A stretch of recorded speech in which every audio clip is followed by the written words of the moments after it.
How's that? Hopefully that's better.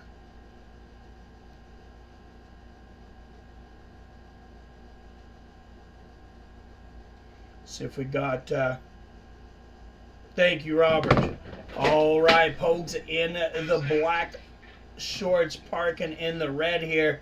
Nice low leg kick there from Pogues. Like I mentioned, over 330 pounds of beef in there today. And honestly, now that they've rehydrated, probably over 400, almost 500, 530 pounds.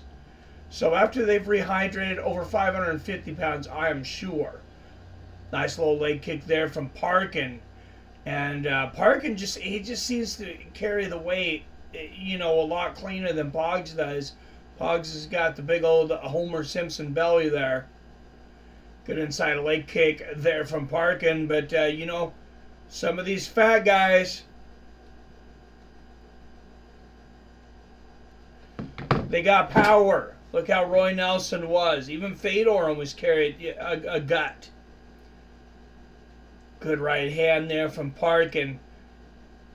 And the low leg kick, Parkin looking much more technical here early. Good left hand there from Pogues.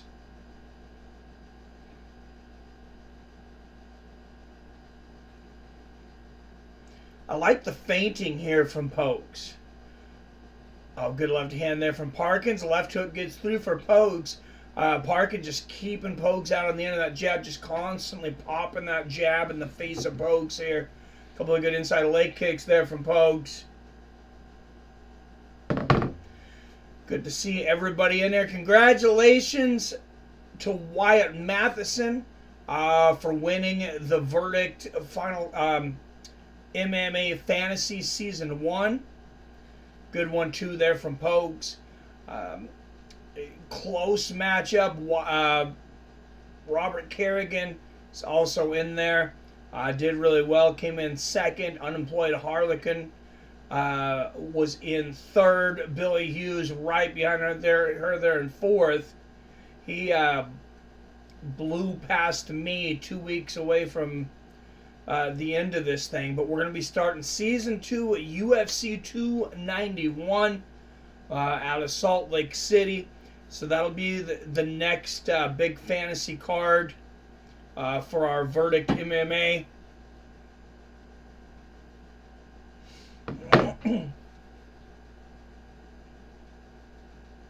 Oh, good right hook there from Parkin. Pogues comes back with a right hand right on the chin there. Nice left hook there from Parkin.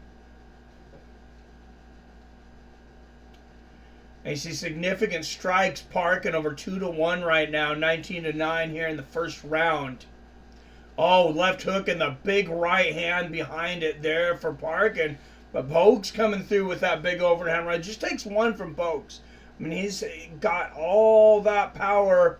People want to talk about, they think that belly is maybe a disadvantage. It's not always. Nice double jab there from Pogues. But, I mean, they're centered. You put all that weight into it and, into one punch. That belly, I think, can kind of center you sometimes for that big shot. And nasty low leg kicks there from Parkin. And the right hand upstairs again. Nice right hook. Good exchange. Both guys landed big shots in that one. 20 seconds left here in the first. Oh, nice straight right there from Pogues. I mean, Jamal Pogues, he looks like he's into it. Oh, eats a big counter right there from Parkin, though. And Pogues already showing a little bit of a fatigue. A little bit of fatigue here, even after just one round.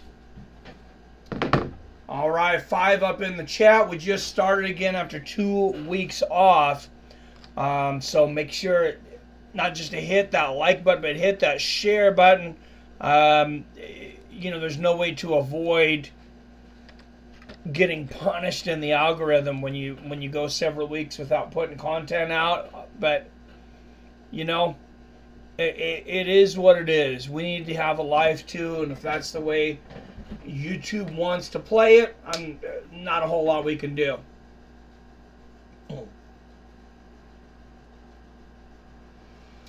Anybody have thoughts on Aspinall and Tybura?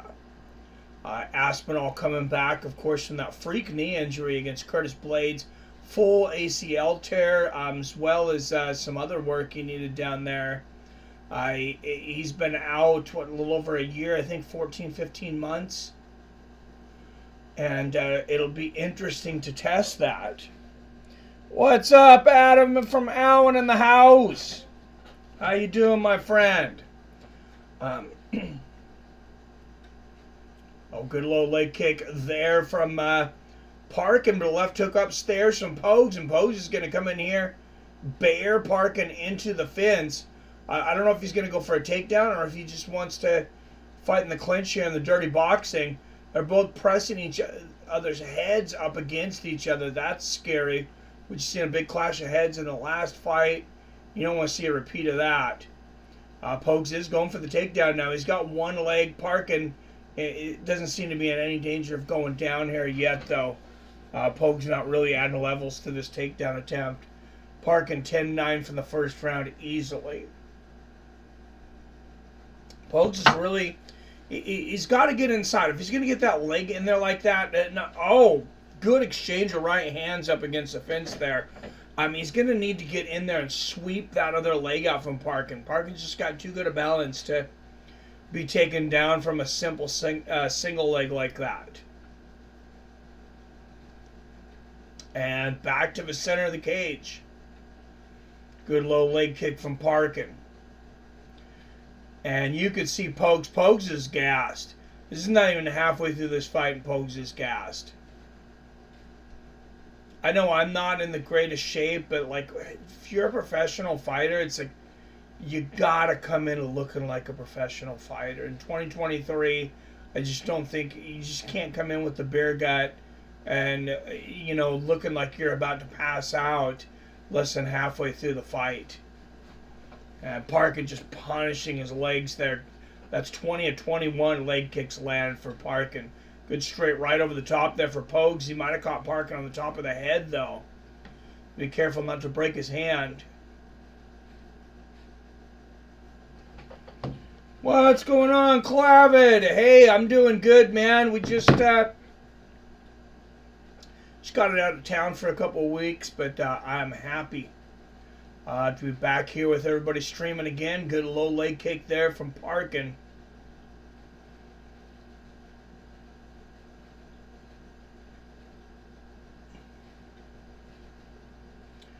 Now, when Pogues goes southpaw here, which he often does, he's not a normal. He's not, a comfortable southpaw seemingly. I think he's doing that because of the leg kicks. Good left hook upstairs there from Parkin. If I'm Parkin, he's pumping that jab all the way through, but I think he needs to throw an overhand right over the top when Pogues switches back to southpaw. He's in southpaw right there. Look how, Pogues is just, that left hand's doing nothing. He's not holding it down low enough to really make the release faster, but he's not holding it up high enough for it to be defensive either.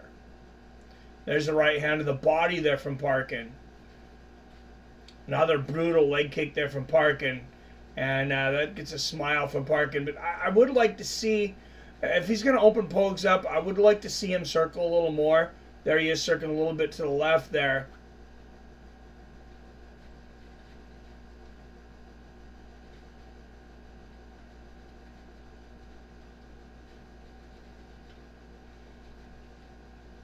Oh, nice 1-2 there from Pogues. Good exchange.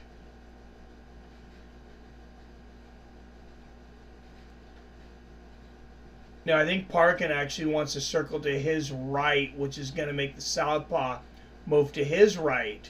When Pogues is in southpaw position, that's going to set him up for that overhand right. Days of the sheetrocker versus the roofer are gone. Gotta have a gas tank.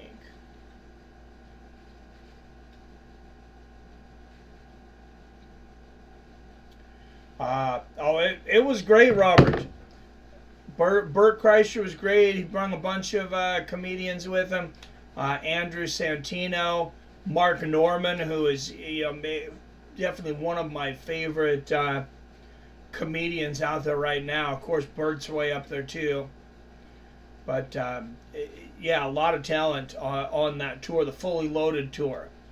That was a lot of fun. Good inside leg kick there from Park. And week before, yeah, we got Hank Williams Jr. on Saturday, and then Sunday with Snoop Dogg. Snoop Dogg was amazing. Brought Wiz Khalifa with him. Brought Warren G, which was incredible because, you know, I'm a big fan of his music that he did with Nate Dogg back in the day, Regulate and all that stuff. So, yeah.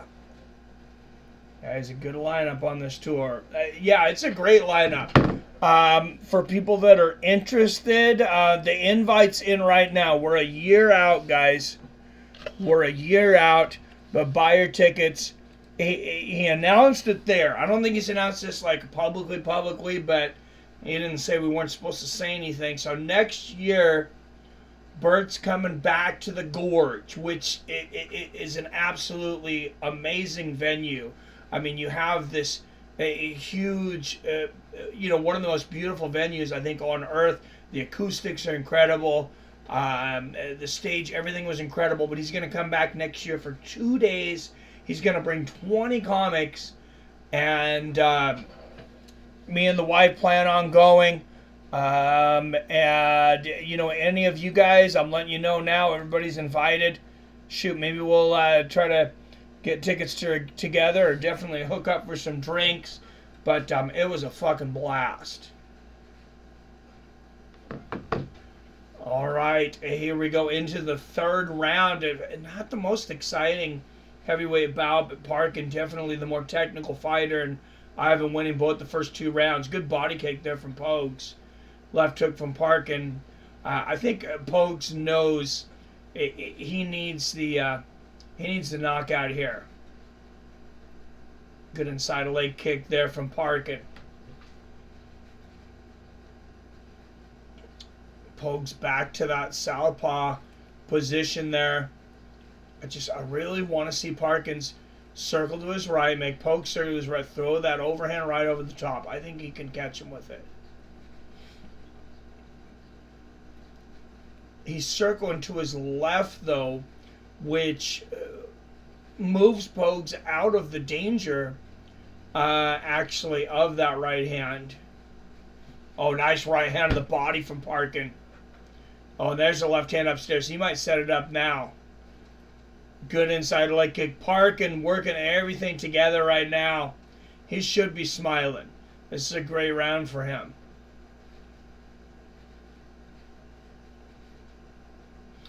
And I have a feeling Pogues is ready to go home. There's a good left hook from Parkin. 3.5 minutes left. Pogues is looking for permission to leave this fight early, and Parkin needs to give it to him. A couple of good left hooks there from Parkin. First time Pogues checks a leg kick there. I'm sure that front leg is getting very sore. And the straight right to the body from Parkin. Pogues, you see Pogues kind of fell back against the fence there. I think Parkin should have came in and tried to... Oh, there's the right hand on the temple. He set it up from Parkin. I knew it was there the whole time. He lands a big right hand. There's the low leg kick there again. And now the inside leg kick. But 2 great right hands there from Parkin. We'll see if we can follow up on that. And a great right hand to the body. Left hook upstairs. Big right hand down the middle. Pogues is set. The table is set right now. Big overhand right there from Parkin. Pogues is ready to leave. He's trying to go out the door. Just open the door for him if you're Parkin. He doesn't want to be in there. Oh, that was a big right hand to the body there from Parkin. Pogues is hurt. Oh, another overhand right on the temple. Parkin being patient here. He doesn't want to get caught with anything. Good inside leg kick there from Parkin. But if he wants this finish, he's running out of time. Left hand upstairs, right hand to the body from Parkin. Another good left hook there from Parkin. Pogues' offense is anemic at this point. Like I said, he just wants to go home. He's already thinking of what he's going to do when he's going to get home. He's checked out of this fight. Oh, that was a brutal leg kick from Parkin. Pogue should be swinging for the fences right now. And he is just fighting defensively at best. Good right hand down the middle there from Parkin. And the body kick. Parkin's playing targeting practice right now. Another straight right down the middle. He's got to learn how to finish these guys, though, that want out of here. It's another good right from Parkin and a left hook upstairs. Great body kick. He hurt Parkin earlier to the body, too, with the straight right down the middle. I'd like to see him go back to that belly again. Oh, there he did. Right hand to the body, left hook upstairs. That was a beautiful combo. Good left hand upstairs, and Parkin running out of time here. 40 seconds left in the third. Oh, just the timing tonight of Parkin's is it's just amazing. I mean, Pokes can't even touch him. Even when Pokes is engaging, Parkin's just too slick for him. Oh, beautiful right hook there from Parkins, and Pokes clinches. You know, about 20 seconds left, and that it just shows you he does not have any intention to win this fight. He hasn't for quite some time. Oh, big right hand there from Parkin up against the fence, and another adds a left hook to it. Beautiful end to the third round there for Parkin, but it's a 3-round fight. I think he could have worked harder to get him out of there.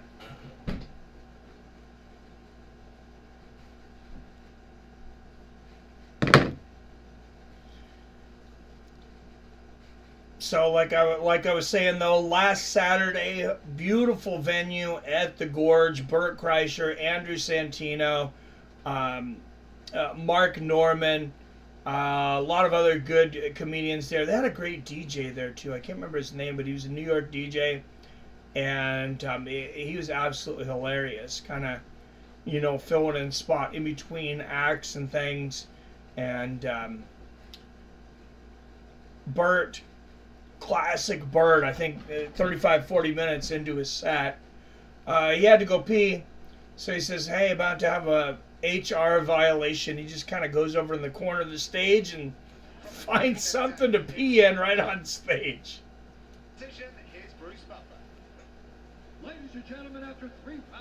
All right, let's hear the official decision here. Should be a 30-27. Yes. What's up, Wyatt? Pogues is one obese dude. Yes, he is, Wyatt. And I was just saying earlier that, man, in 2023, I just don't think you can show up to fights like that anymore. I mean, the Roy Nelson days, I think, are over. Man, he was sucking wind. A minute into the second round, too. You could tell he was exhausted. All right, England has been doing pretty well for themselves. If you are looking for my betting tip this week, I didn't make it to the casino, which means it'll probably score. No, just one bet on this. It was less than 2 years ago. He's fighting 205. Happened. Yeah, he looks like he was fighting 205 2 years ago. He looks like he put on 100 pounds in the last 2 years. I mean, I know he can't, you know, he was weighing in a heavyweight, but he had to have cut from 290. Jesus, he's huge.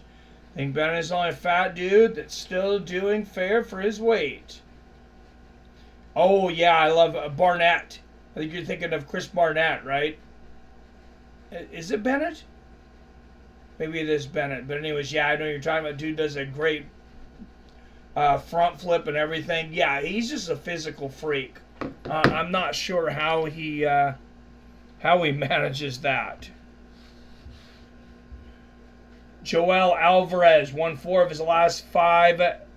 He's finished 19 of his wins, 16 by submission. This should be a fun one. They usually like to throw Mark Diakase on these London cards. Got a couple other familiar faces, of course. Meatball, Molly McCann in the co-main event. You got Paul Craig on the main card. And then, of course, Tom Aspinall returning in the main event.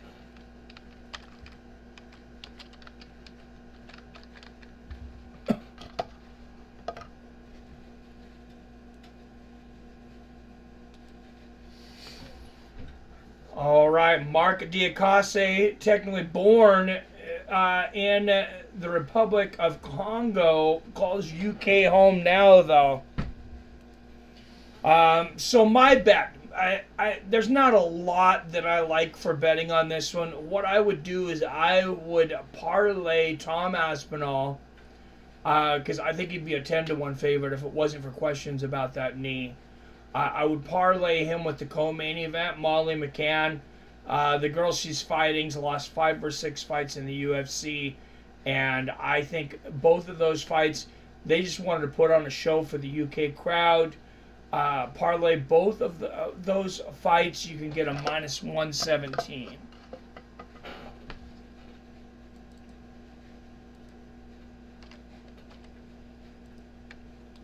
So it means you'd still have to put up $117 to win 100, but I think it's about as safe as bet for close to even money as you're going to find tonight.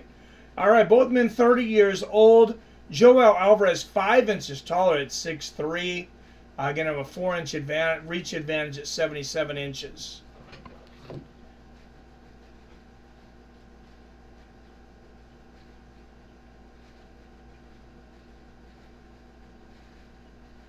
All right, first out of the blue corner, a -195 favorite out of Austria's Spain. 19 wins against 3 losses. Open as a -135 favorite, Joel Alvarez.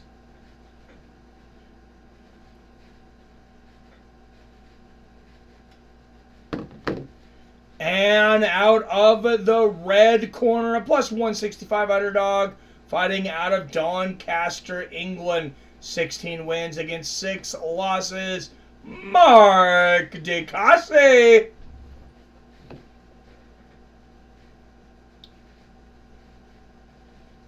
Theo Short Black Kung Fu Dude. Yep.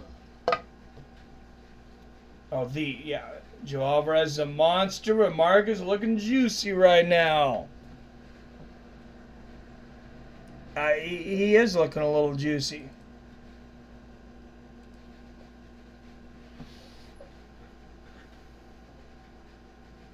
Paul Craig. Yeah, everybody loves watching Paul Craig fight, man, for the most part. All right, here we go. Round 1. This should be a fun one.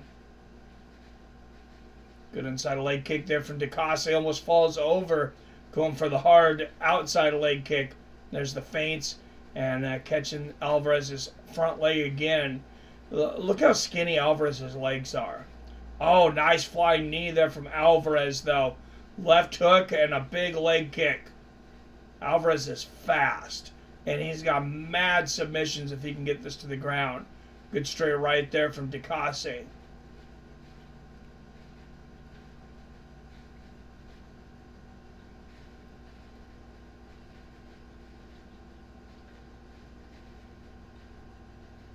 And the outside leg kick there from Mark. Big body kick from Mark. Oh, nice counter right there from Alvarez. That shook Diakase a bit. And Alvarez lands a front kick to the body. Oh, both guys landed big bombs. What an exchange. Nice left hook there for Alvarez. Great exchange, though. Oh, spinning back attempt there from Diakase. Blocked by Alvarez. Diakase going for the spinning wheel kick as well. Nice thigh kick there from Alvarez. Left hand upstairs. Both of these guys, incredibly fun strikers to watch. Oh, nice left hook and the low leg kick there from Alvarez. I'm impressed with Alvarez's game plan right now. Not a lot of wasted energy in there. A lot of straight shots. waiting for opportunities to throw counters and find openings, which Diakase is definitely going to give you. That was a good left hand there from Alvarez. Diakase, yeah, he likes to be entertaining, but he's also a pretty reckless fighter. Good right hook there from Diakase, which, opens up a lot of opportunities for his opponents. Good low leg kick from Alvarez. Oh, nice left hand there from Diakase.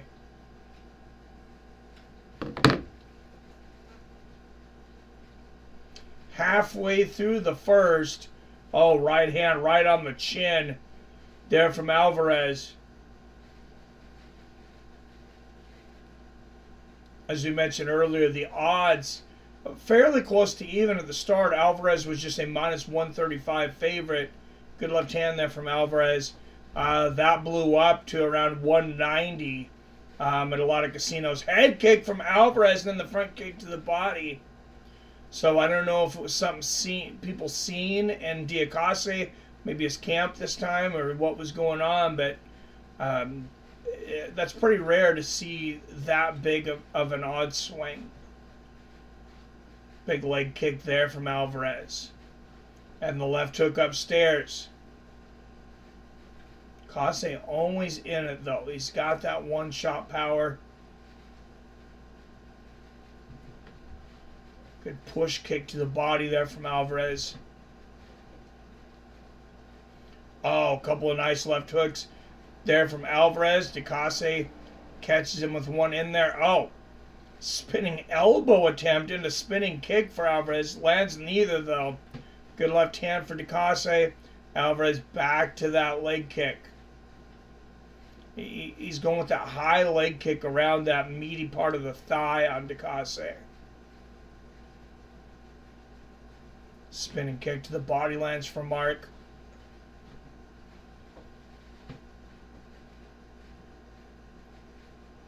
Oh, beautiful left hand and the low leg kick behind it there for Alvarez. Oh, what a great spinning kick there lands for Alvarez. Diakase going for a spinning back fist once again. Diakase's got to be really careful here. Alvarez looking to get the backpack. He's got about 30 seconds left in this round to make something happen. Alvarez, a scary submission artist.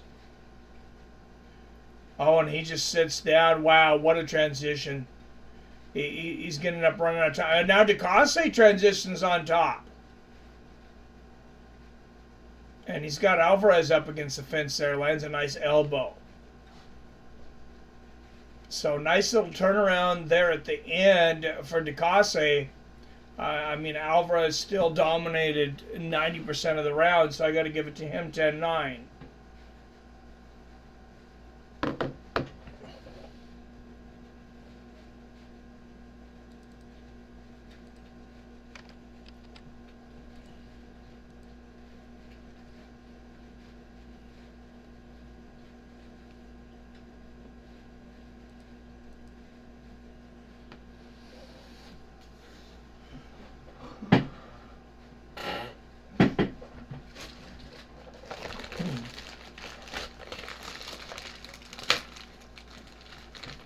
Anybody still watching The Ultimate Fighter? I know I kind of started streaming on that, gave up a little bit. I was pretty surprised, to be honest, with ESPN, even with all the shit that Conor gets away with, that there has been more of a bigger deal of him dragging this lady into a restroom at an NBA Finals game. So this was, whether that was consensual or not, God, if you're gonna, if you're gonna be married, or I guess he's engaged or whatever, girlfriend, living with a woman that has your children, if you're grabbing side pieces, don't do that in public. That's disrespectful. Oh, big takedown from Diakase. It slams Alvarez to the fence here, straight up against the fence. Diakase in the open guard of Alvarez. Now, I know Diakase maybe felt like he was getting beat standing, but I think this is where Alvarez wanted the fight from the beginning. I mean, he's an incredible submission artist. So DeCaste's got to be pretty careful down here.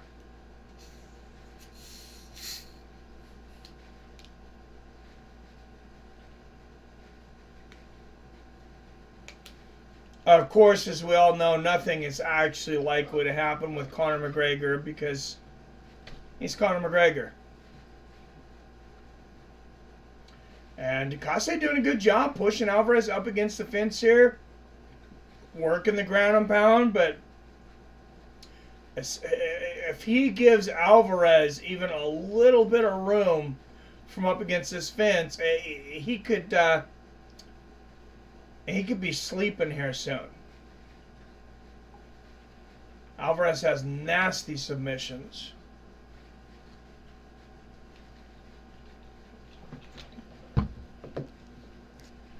Tired of Conor, to be honest. I wouldn't pay to watch him fight. Really haven't since Khabib.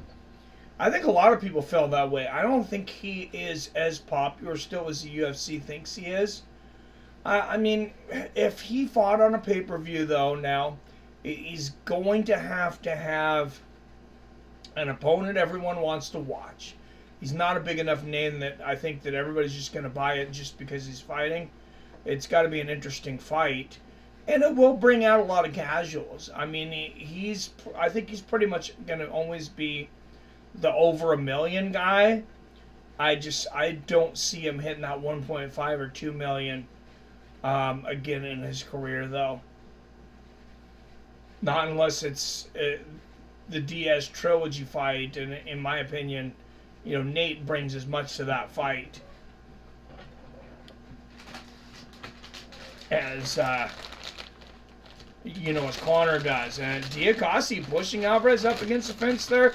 If you're looking at live odds, now I think Alvarez definitely won that first round. You just seen this almost even. Odds for DeCaste right now, plus 120, are actually better than he opened at. And DeCaste able to pull Alvarez back down to the ground once again very easily here. We'll see if he can use this, wrestling strategy without putting himself in danger of being submitted. But look at this, a sprawl from Alvarez, and he's already looking for something. Oh, and DeCaste rolls Alvarez right on top of him. DeCaste's going to jump back in again. 3, 4, 5 nice left hooks to the side of the head here from Alvarez, landing a hammer fist too. I would have definitely taken that live bet here a moment ago, by the way, for Alvarez. Oh, and they are back up. Oh, DeCaste's hurt. He is hurt bad. I don't know what hurt him. Good left hook upstairs and a big knee. I think he was looking at the ref like maybe there was a clash of heads or something, but I didn't catch anything. There was a clash of heads. They're showing in the replay in the bottom left-hand corner of the screen. So it looks like it was a clash of heads that hurt DeCaste, and Alvarez now cinching this choke on. Could all be for naught because we could see this overturned. There's a tap from DeCaste. And it is over. Joel Alvarez getting the 17th submission of his career. But we're likely to see a challenge here. To wrap up something like a Doris choke, it makes it so much easier. And that's a shame, though, because there was the clash. Can I say there's an asterisk against that? Yeah, no, for sure. And it's not Joel Alvarez's fault. No, it's not. Because they both clashed heads. The referee made a mistake. Granted, he was probably in a bad position. Yeah, let's watch the replay on this. And, I mean, it's still very rare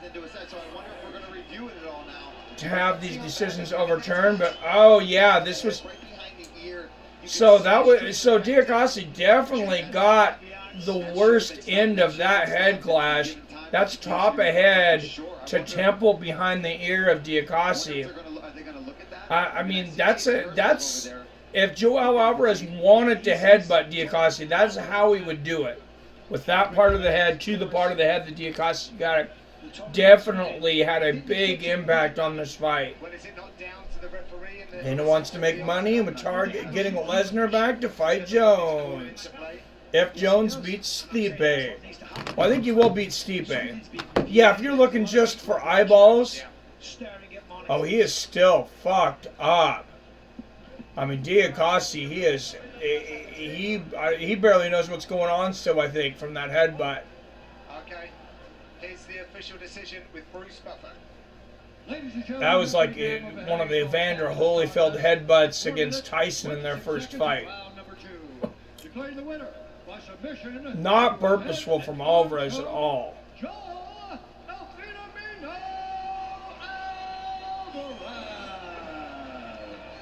Still big win, the Darce choke. And you know Michael Bisping's going to bring up that headbutt though, or that clash of heads. Must feel pretty good. The first 50 years, baby! 50 years! 100% finish rate, 20-3, 17 wins by submission.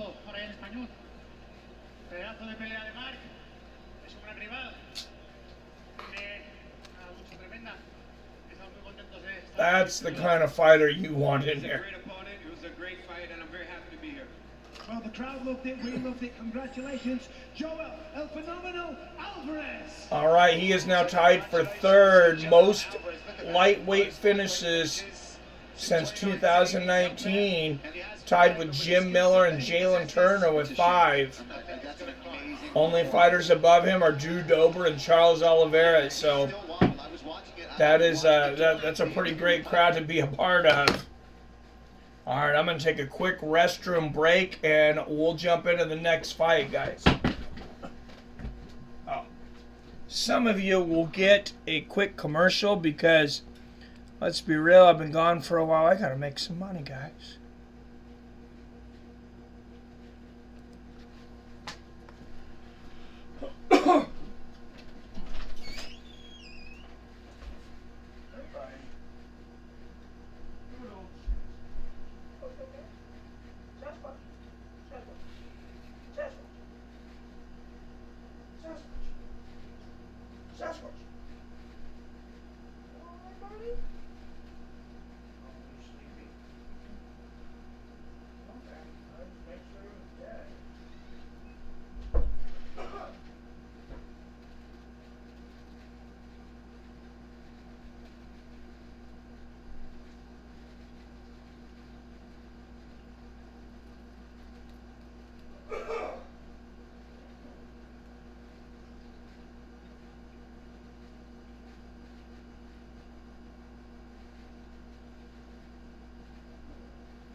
So I mentioned earlier, for anybody that wasn't in here yet,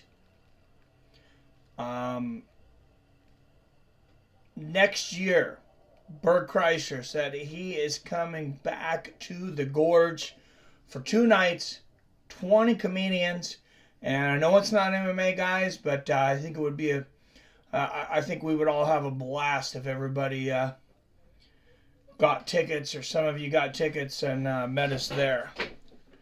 So, no official date for it yet, but I imagine it's around the same time next year. So we got about a year or so probably to prepare for that.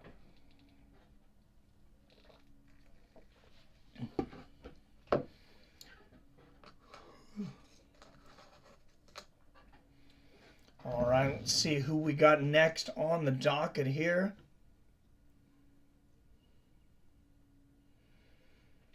We got some welterweights, Danny Roberts and Johnny Parsons. So we got UK versus USA.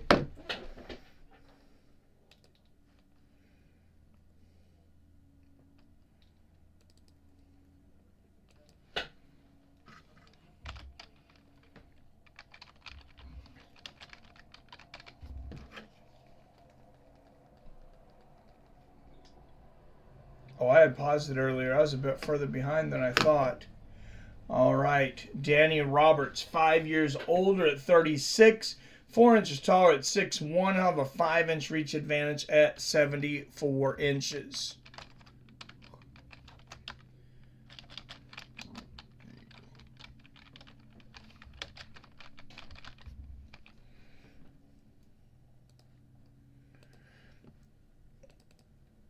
Yeah, sometimes they'll have Joe Cortez in there as the ring announcer. I like whenever there's a crowd, though it seems like Bruce Buffer's always there. I don't know if he's technically there every single time, but it seems like the live crowds that he is. Dana wants to make... Oh, yeah. Yeah, I don't know if Brock would ever come back to the UFC. He's getting pretty old. All right, out of the blue corner, he has a plus 110 underdog out of Las Vegas, Nevada. 8 wins against 2 losses. Johnny Parsons.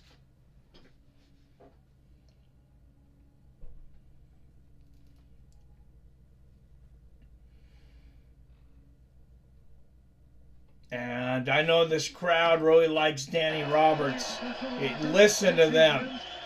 Minus 130 favorite. 5-2 is UFC favorite. 18 wins against 7 losses. From Liverpool, England, Danny Roberts. He is pumped up in front of this London crowd.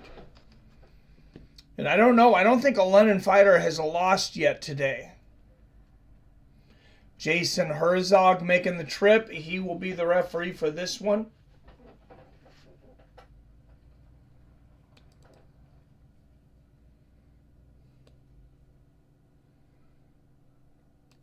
All right, here we go. And Roberts running up to the center of the gates to start this off.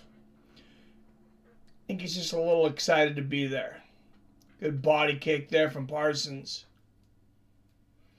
Oh, Roberts going for that head kick early. Parsons throws one of his own. Good outside leg kick there from Parsons.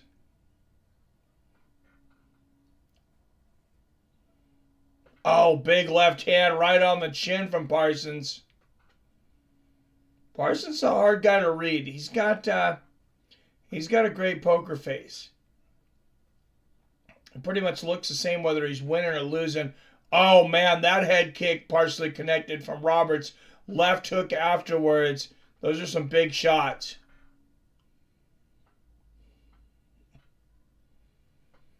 I'd like to see Roberts throw that kick to the body. There it is, a front kick to the body.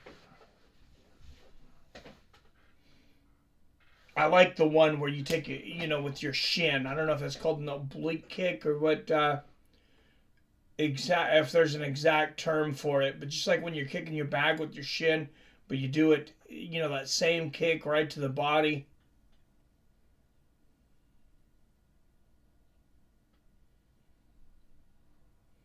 That is like the most satisfying kick on a punching bag, by the way, in my opinion, is that just a shin kick, just blistering that bag.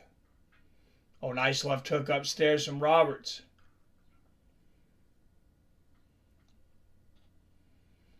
Parsons going for the head kick again. Lands a good body kick.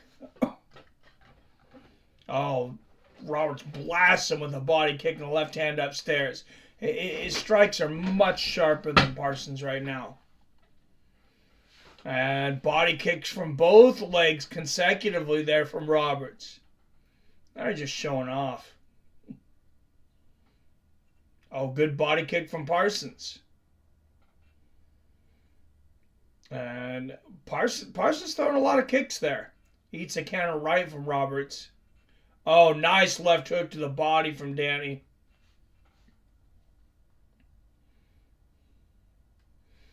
And another body kick there from Roberts.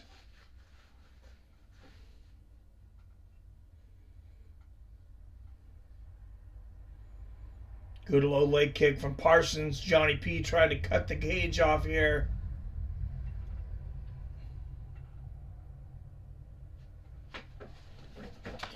What's up, PR in the house? Good to see you, my friend. How you been? Oh, big body kick there from Parsons. That was that shin to belly. And Roberts answers with the front push kick to the body.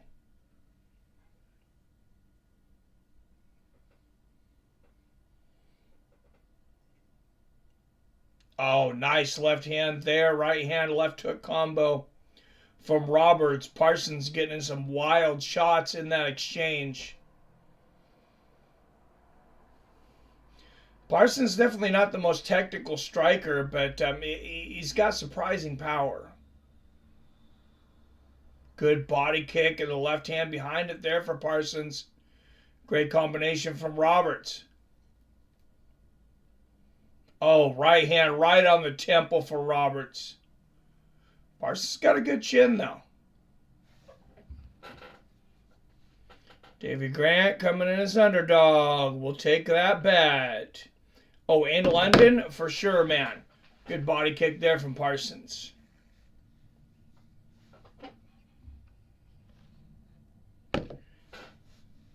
And Parsons did a good job working that body kick. Lands it again.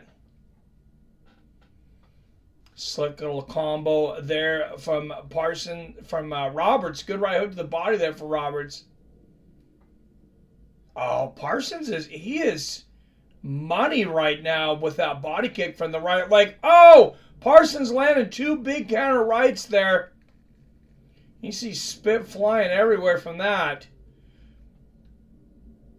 Oh, big left hook from Roberts. What an exchange.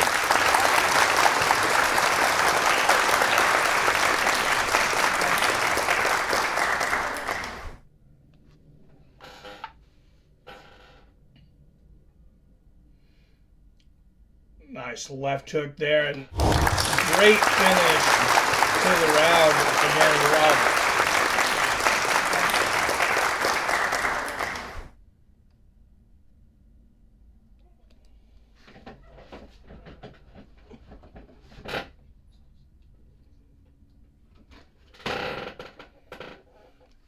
Odds of Tom being the 400 favorite is ridiculous, considering how much more experience Tybura has.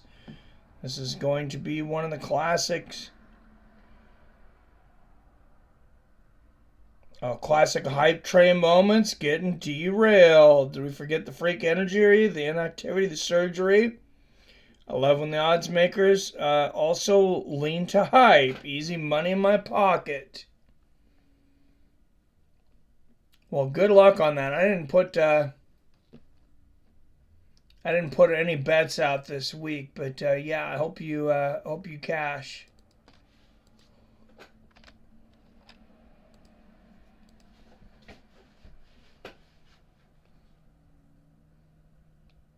I was actually leaning towards Aspinall earlier, but it'll be interesting to see how he comes back from that injury. Is he 100% healed? That's a hell of an injury.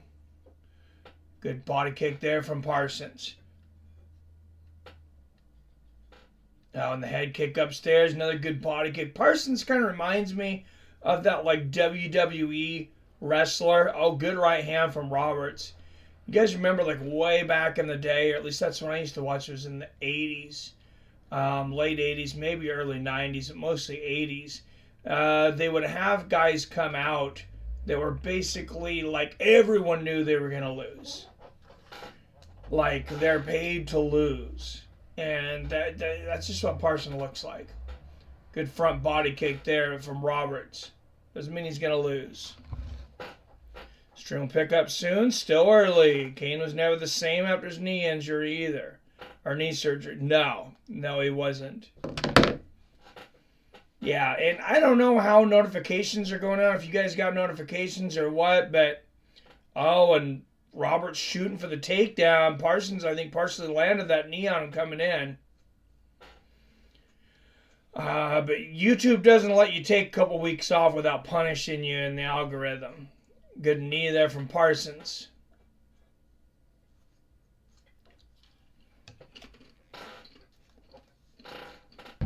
Oh, great exchange. I like the way Roberts working to the body here. Good right hook to the body from Parsons. 10-9 from the first round for Roberts, by the way. Oh, Parsons, he hit him with something. Roberts is fumbling, rumbling, stumbling. Wow, Roberts was about out of there. I'm really surprised that Parsons is going to get on the ground and smother him here. He should have made him get back up because he looked like he was out of it. Oh, big elbow from Parsons. Roberts is still out of it. Good elbow to the body there as well. A couple good elbows to the body, but I still think Parsons should have let him up. He's risking Roberts recovering here. Maybe I'll show on the replay exactly what landed here.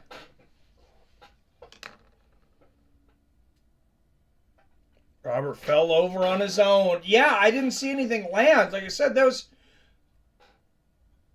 dehydration. He does not look good. Oh, now that was a great combination. Eats a left hook afterwards. Oh, beautiful three-punch combinations there from Parsons and bigger shots there. Good straight right there from Parsons. Parsons taking over this fight. Oh, man. Yeah, Roberts looks ready to go. Oh, what a right uppercut from Parsons. And a flurry of uppercuts. Big knee from Parsons. And another. Jason Herzog watching closely.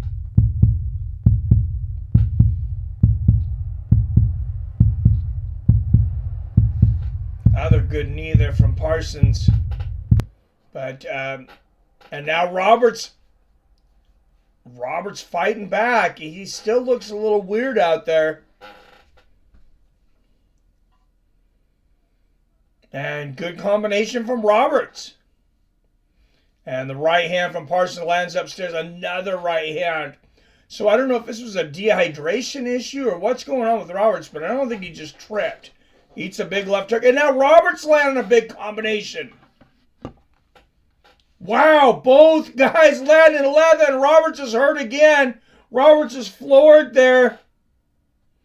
And again, Parsons goes down to the ground with him. Honestly, I think this might just be a case of Roberts cutting too much weight. Because if he fell over on his own... Oh, a couple of good shots there from Roberts. Parsons might be hurt now. Big right uppercut from Parsons, or maybe he was tired. I mean, because he did lay on the gas this round. A couple of good counter rights there from Parsons. Oh, yeah, Roberts still pretty much out on his feet. Oh, what a huge combination. Floors Roberts one more time, and it is all over. With 2 seconds left in the second round. Johnny Parsons is victorious by knockout. Wow, that was a great one. That was a great finish, but yeah, was something going on with Danny Roberts. I want to see if they address it. Just how devastated Roberts is. Let's take a look at the action. These guys are just leaving it all out there. Danny Roberts was hurt many times, but man, he was trying to go for it. But Parsons, every time he connected, you saw the legs start to wobble. Parsons he just stuck with it. Stayed composed throughout that fight, showed off his Muay Thai skills here tonight, and got the late finish in the round. Yeah, great win there for Johnny Parsons. Performance from both these guys. This is the fight we expected from them, and they delivered 100%. Look at that. Oh, man, what a combination. Right hook. There was short time left in that Absolutely beautiful. Ref should have let those 2 seconds run out. I mean, yeah, it was a judgment call. I mean, he could have. I'm not... Whether he should have or not, I'm not sure, because Danny didn't look good ever since he fell the first time. But Herzog, yeah, he should have had a good idea of how much time was left, because he should have heard the 10-second clap.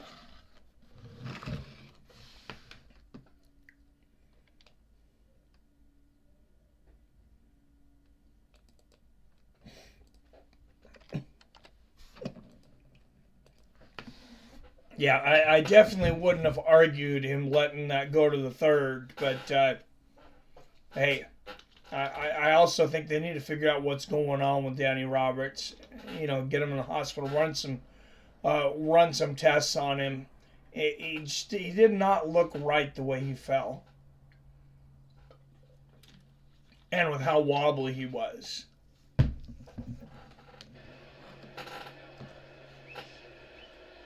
Welcome back to London's O2 Arena. Let's make this one official. Here's Bruce. Ladies and gentlemen, referee Jason Herzog has called a stop to this contest at 4 minutes, 57 seconds of round number 2. Declaring the winner by TKO, Johnny the Slaughter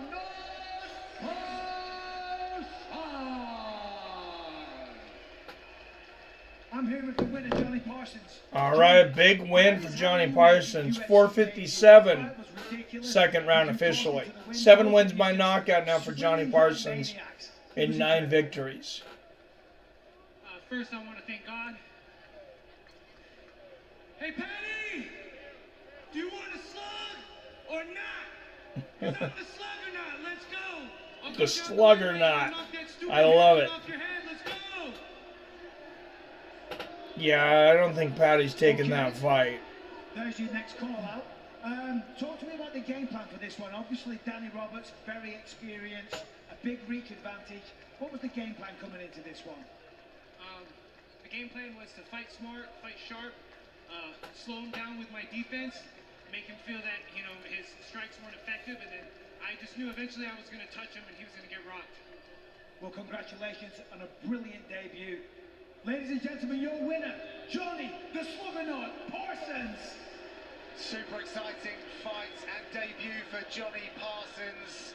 A win as well on the road here. All right, a few boos here from the London crowd. I know they're disappointed that their hometown guy didn't get it done, but they should be cheering that performance. See, Erholwani call out Oscar De La Hoya over the Ryan Garcia controversy. No, I didn't.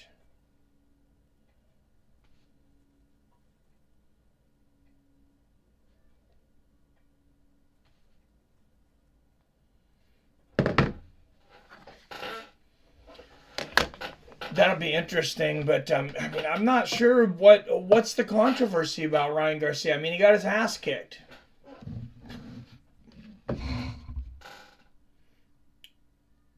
I guess maybe I'm not even aware of what the controversy is with him right now.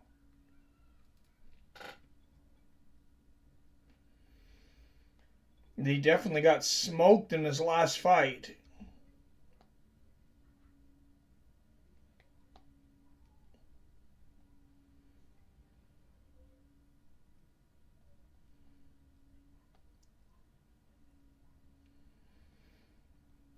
So, main card is supposed to start 3 minutes ago, but we still have one more prelim. Davy Grant, Daniel Marcos. So this may end up going over. I hope the drunken charge is all right. Never see a stream without Robert Kerrigan in here.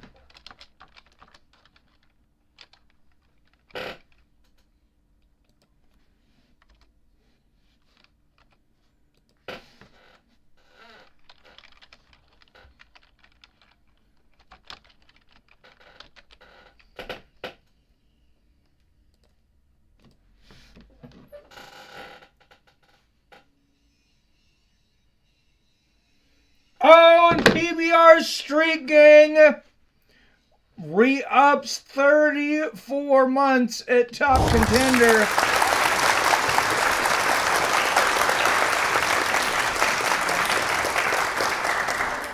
Thank you very much, my friend.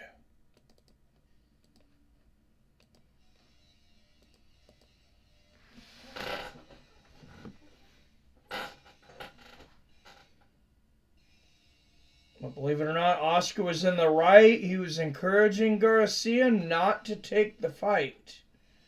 Oh, the hydration clause was kind of BS against Tank. True, Robert, and that's what De La Hoya was telling him. I mean, De La Hoya knows. I mean, he did this for a really long time. So, I mean, I know everybody doesn't like his take on a lot of other things, but, you know, when it comes to fighting, Oscar De La Hoya has still got a great mind for the sweet science. Yeah, I mean, I understand. I mean, it was smart of Tank, you know, to make Ryan take the hydration clause, but not necessarily fair. Tank is a smaller guy, though.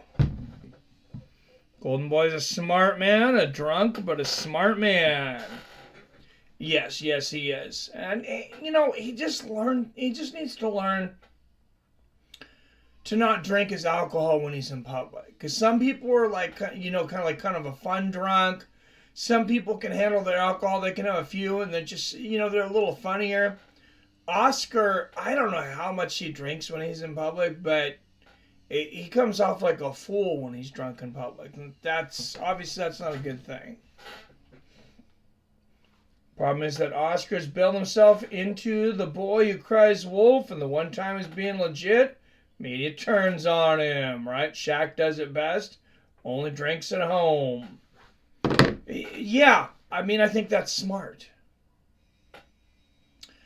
We just seen, you know, Israel Adesanya, you know, probably obviously drunk, got into the cage after Dricus du Plessis' win. And, you know, I don't think he made a very good representation of himself. I think he kind of made a fool of himself. And you guys know I'm an Adesanya fan, but that was not a good look. It was not a good look. He should have had somebody stop him, or he should have, you know, he should have stayed in his seat or stayed at home. Oscar drinks so much that the Queen of England dubbed him cirrhosis of liver.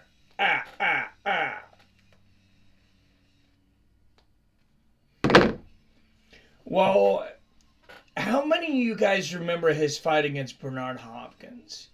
You know, when Hopkins took him out with a liver shot. And it was a devastating liver shot. It kind of put Hopkins on the map for a lot of casuals that really didn't know a lot about him. But it kind of makes me wonder now, like, you know, guys that drink, how much more susceptible are you to that liver shot? Because, I mean, you're not less susceptible. That much we know. It was a great fight. Yes. Oh, that last one was a great fight. For sure. Tom Aspinall making his return, as we mentioned in the chat. You know, fighting a tough guy in Marcin Tybura and coming back from a brutal knee injury. There's a lot of questions Tom has to come out and answer tonight. And he comes in a big favorite. You know, not always great for you because, you know, people expect things. People expect him to get it done and get it done easily at those odds. Oscar versus Mayweather, I still think was Mayweather's closest fight. If Oscar could have pushed that pace more, he would have won that one. What's up, Mark Huff? Just a subscriber, but always watch with y'all. All I can do is be here to support. Well, thank you. Appreciate that. Appreciate you, Mike. All you true members. Thank you. Well, thanks, Mark. That means a lot. So we got 7 fights left. We got Davey Grant versus Daniel Marcos at bantamweight coming up, and then the main card.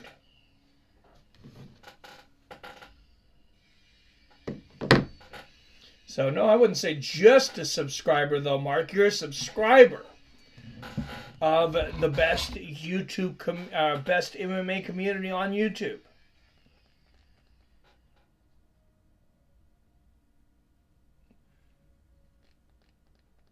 Oh, see, sorry guys, I still wasn't live. I had paused earlier. Probably was past noon.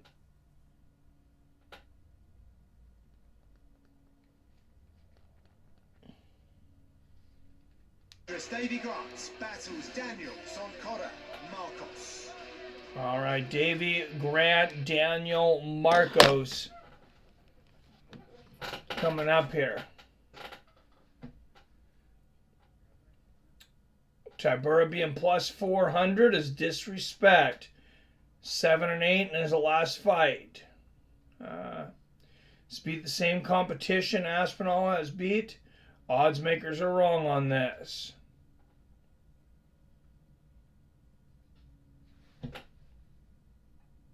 All right, well, thank you for that, PR. Like they were wrong with Bueno, Silva, and Holly.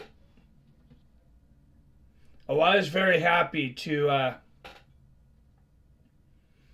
was very happy for Bueno Silva, seeing her getting that win last week.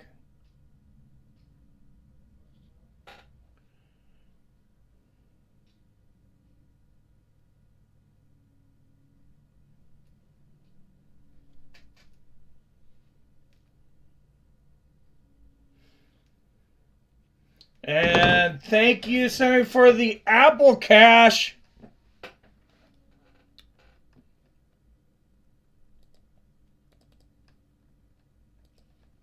First donation of the night. I can't, sorry, I can't really see who it is because it just gives me your phone number. I'm not sure whose phone number that is. But thank you very much for the Apple Cash donation here. $2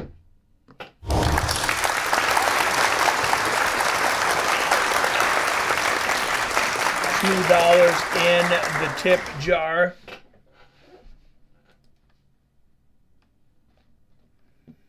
Don't forget, yes, you can always text Apple Cash to my phone number that most of you guys have. And the Cash App, Seattle Mike, and Super Chat as always. But thank you for that. Robert says Mike is top notch in his commentating. Just has to be a down-to-earth guy on top of that.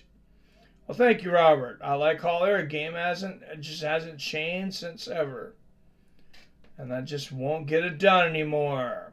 Thank you, PBR. I thought it might have been, but I think you changed your phone number. Thank you, sir.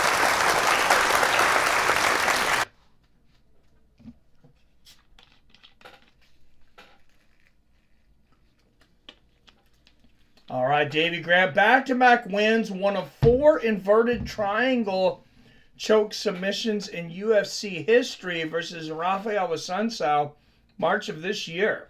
He's got 7 first-round finishes. All right, I'm going to take another quick restroom break. I'm sorry, I've been drinking a lot of liquid. And be back right before this starts. Hey, buddy.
out of the blue corner, minus 135 favorite out of Lima, Peru, undefeated in 14-0.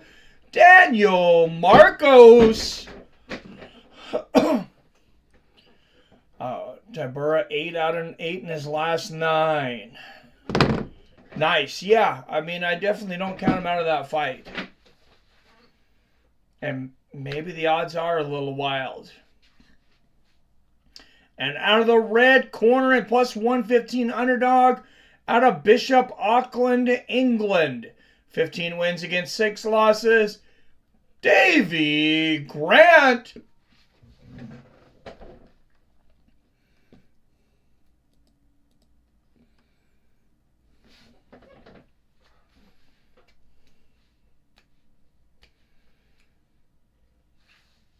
Definitely a sold-out arena here. There is not a seat open here. Mark Goddard, referee for this one.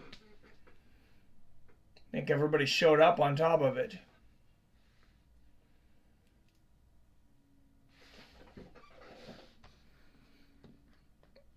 Yes, PBR in the house.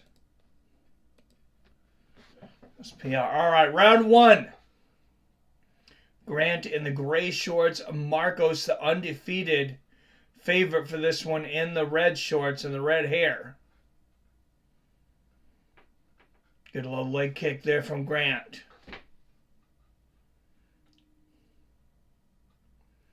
You can be undefeated and then you get to the UFC. And that undefeated streak usually doesn't last very long.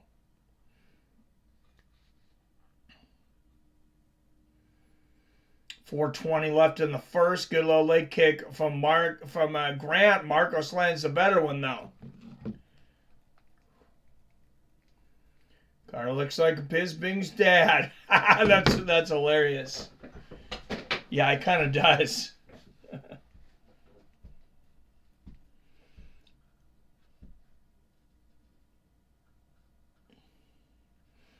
Good front kick to the body there from Grant. Oh, and a great overhand right lands on the temple. Marcos shrugs his shoulders. But he doesn't want to be eating a lot of those. Oh, Marcos kicks the legs right up from underneath Grant.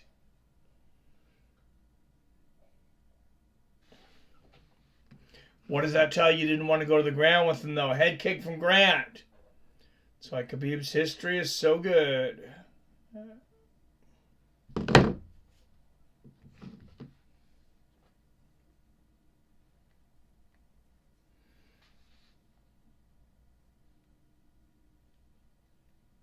Oh, great exchange. Both guys landing good shots there. About 3 minutes left in this first round.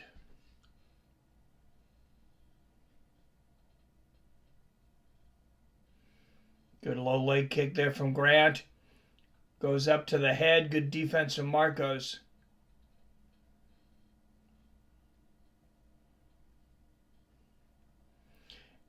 Oh, nice shot to the body. Good counter shot from Marcos to the body. And the good low leg kick. It's an interesting decision on the part of Marcos. He's got all red hair, but then he's got just like a black trim on the bottom. Almost all the way around.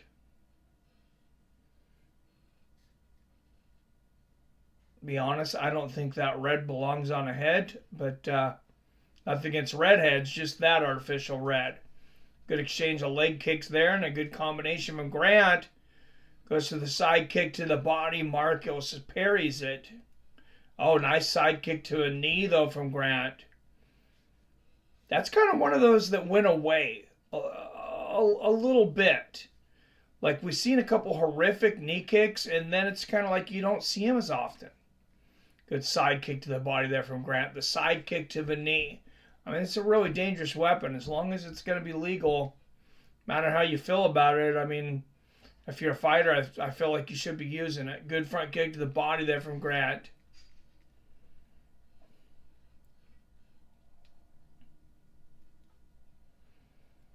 Minute and a half left in the first.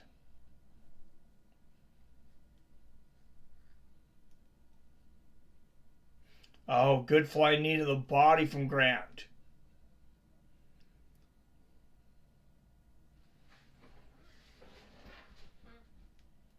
Oh, what a right hand from Grant. Overhand right over the top.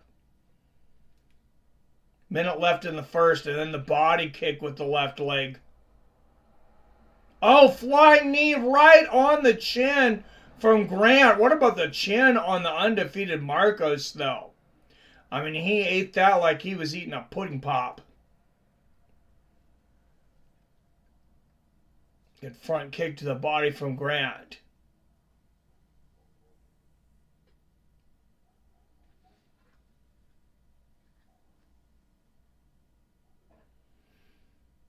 Ate that like he eats them all the time. Oh, and Grant continuing to blister that front leg of Marcos.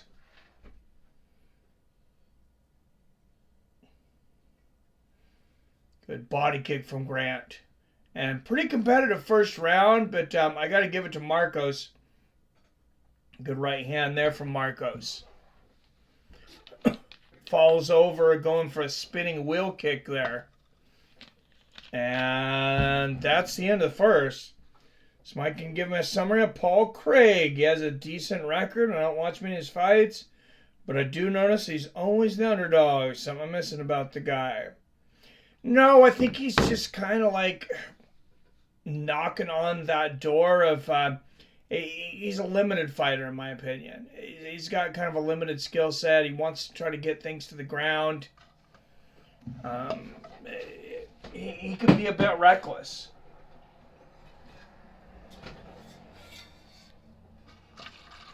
But yeah, you're right. He's just... It seems like he's just right always in that underdog role.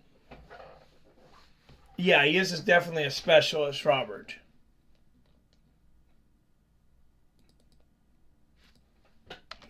But, I mean, he does a lot of things like pulling guard from standing. You know, we've even seen him sit down and kind of scoot on his butt towards a standing opponent. All right, Saturday, August 5th, return of Corey Sandhagen versus Rob Font. Of course, that was not... the original opponent for Sandhagen was supposed to be, I believe, Umar Nurmagomedov, but Nurmagomedov had to back out. So, I mean, less dangerous opponent for Sandhagen, who deserves another title shot, in my opinion, right now. Good front kick to the body there from Grant. Oh, nice counter left there from Grant. That was beautiful. He had to throw that almost at the same time as Marcos' shot to land that.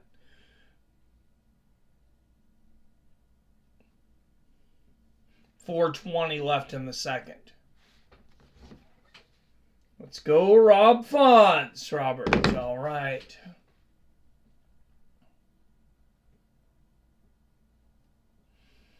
Oh, that side kick to the knee from Grant again, and then the side kick upstairs to the head.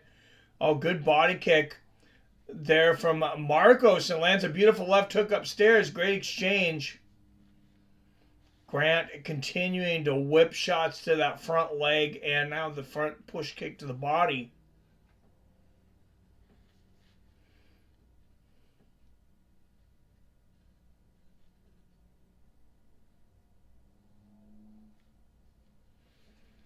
Good counter right hook there from Marcos. Left hand upstairs from Grant.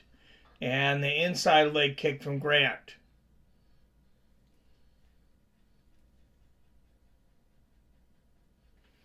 Oh, nice left hook from Marcos.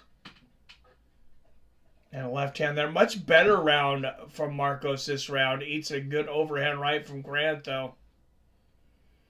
Good low leg kick and the body kick then from Marcos. Oh, great exchange. Both guys landing. A cut on the bridge of the nose of Grant right now. Good low leg kick there from Marcos.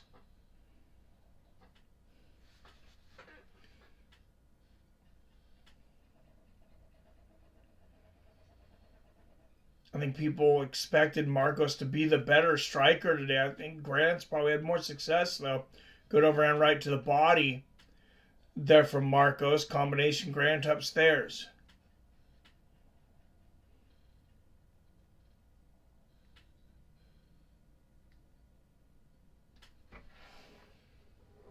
Marcos checks that one, lands a nice left hook there. I like the movement.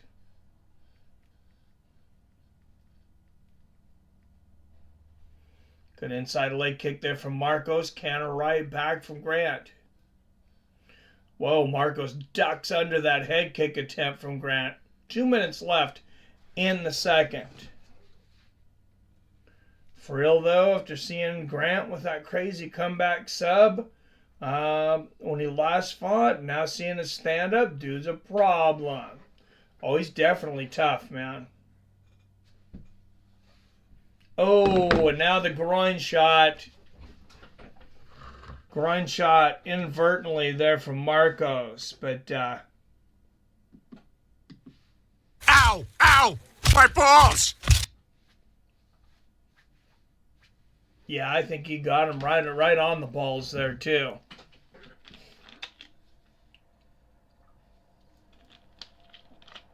He's got up to 5 minutes.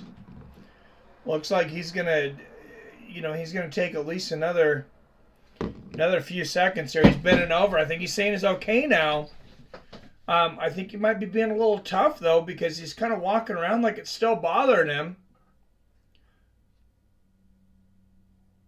We'll see. So add 40 seconds to our fight clock. Good left hand there from Marcos. Inside leg kick from Grant. Oh, good side kick to the body there from Grant. See if Marcos can take advantage of Grant hurting from that low blow. Good low leg kick from Grant. Right hand from Marcos. And you might think, that's dirty that I say take advantage of it. But, I mean, you got to live with the situation you have. Grant could have taken more time if he wanted to. Good left hook there from Marcos. Oh, what a push kick to the body, followed by a spinning back fist for Grant. That was something beautiful. And a great counter left backing up for Davey Grant. Man, kick this guy in the groin. He becomes Superman, apparently. Over and right upstairs for Grant. Good little counter right there from Marcos. Hey, what's going on? Jay Dig in the house. Good to see you, my man. Good left hand there from Marcos. We were just talking about UFC 291. Marks the start of the second season of Verdict. Verdict Fantasy MMA. Good side kick to the body there from Davey.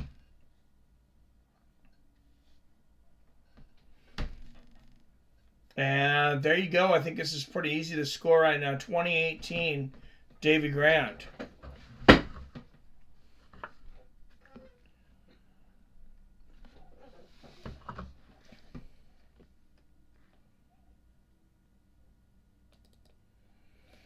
And we will head to a third and final.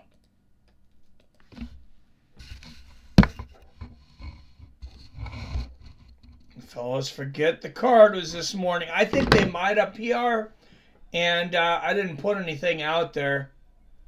I've been busy this week since getting back, and I should have put something out there just to make sure everybody knew that I was still streaming. Leave for 2 weeks, and I think a lot of people thought we were done. Absolutely not the case.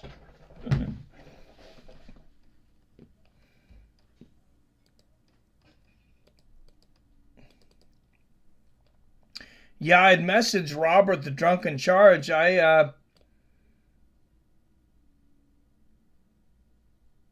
was thinking maybe he's always here, so maybe he's still sleeping.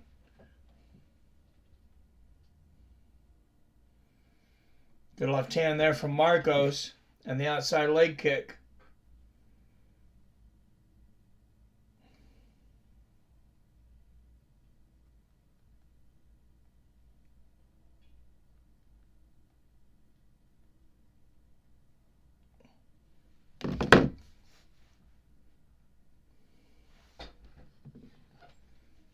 Probably do great in all the verdict picks till the season starts, then bomb.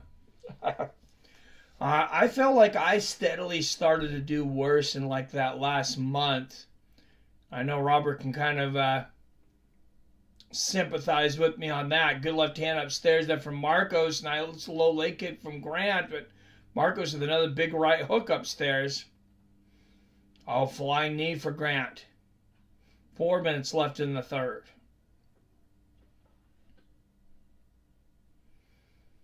Grant's just been so aggressive this fight. Good old looping left hook there lands for Grant, and another one. Oh, beautiful right uppercut for Davey. And great defense getting out of the way of Marcos' shot. Lands a counter right as Marcos jumps in for a flying knee attempt.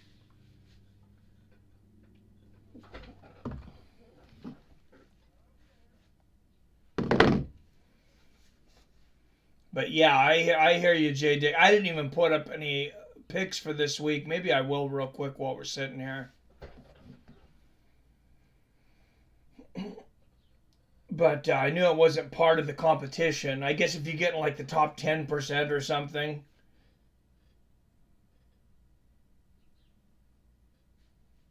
Oh, head kick there from Grant.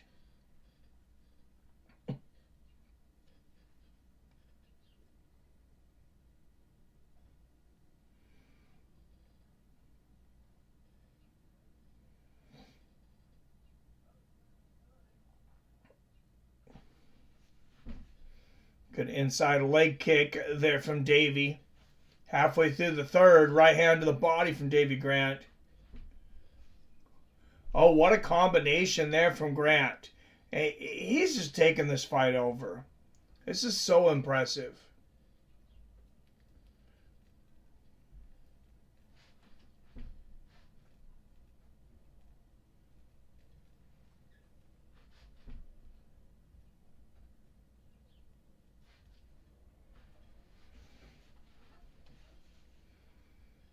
Good low leg kick from Marcos. Right hand upstairs for Grant.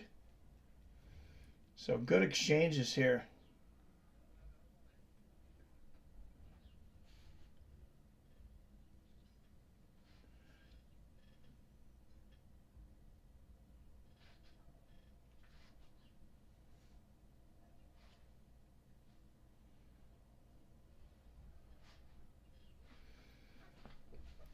Oh, great combination. Both guys landing big.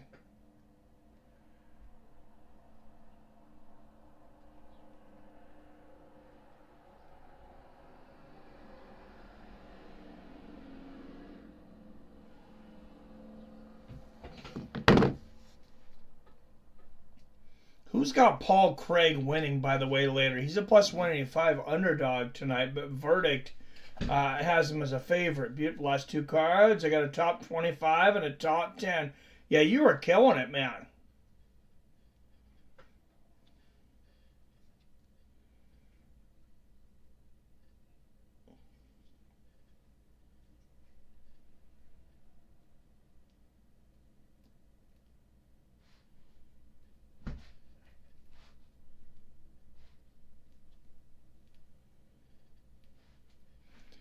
And Marcos with the takedown here. Grant working up against the fence.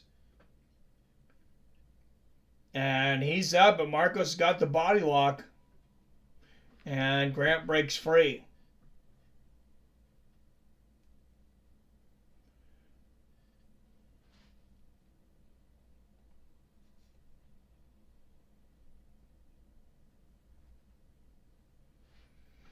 And Grant saying, come at me, bro.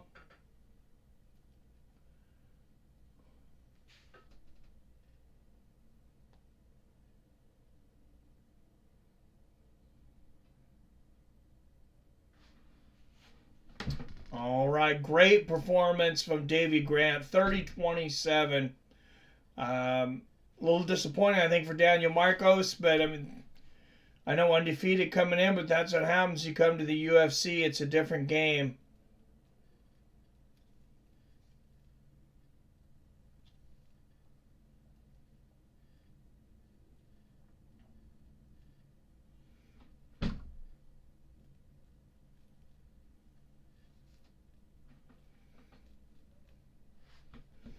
And this just kind of shows, looking at verdict kind of shows, you're looking at the points, why, you're not always picking who you necessarily think would win if the odds were even.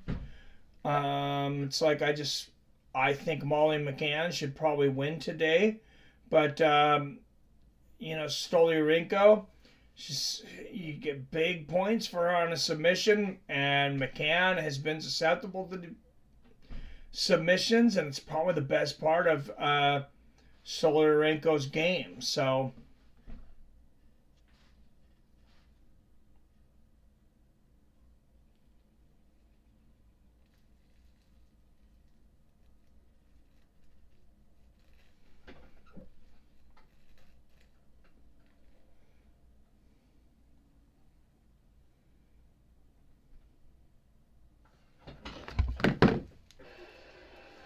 all right, we'll wait for the official decision. I don't expect any surprises here, especially since, Davy Grant's the English fighter.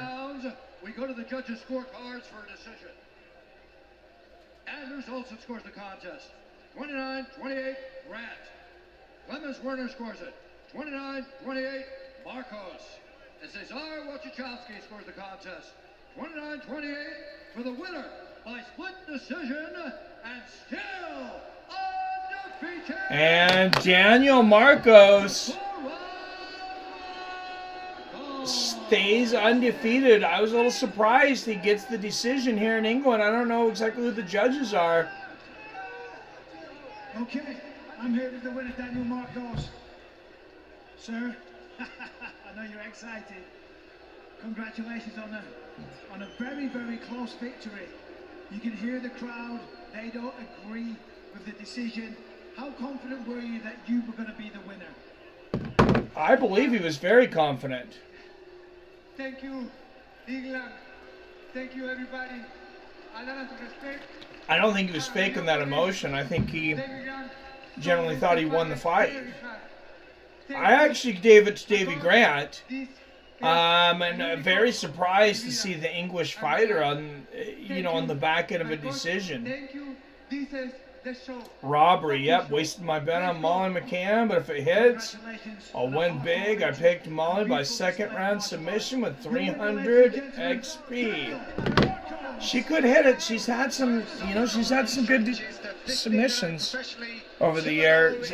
One thing I'm learning, and it's like, especially when you get to methods, nobody's good at picking fights, and every fight is unpredictable. Just about nowadays, if it's made in the UFC, there's no guarantees.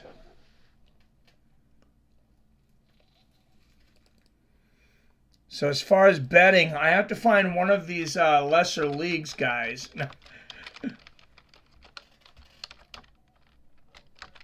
God, I wish we would have had sports betting here in Washington when Bellator used to have these cards where you could just bet favorite. You could see the 5 fights, and it's like, yeah, you got good fighters on there, but you knew exactly who was going to win. Basically, all 5 fights. There's rarely an upset. And, for anybody that was in a place where they could bet, that had to be the golden age of MMA betting.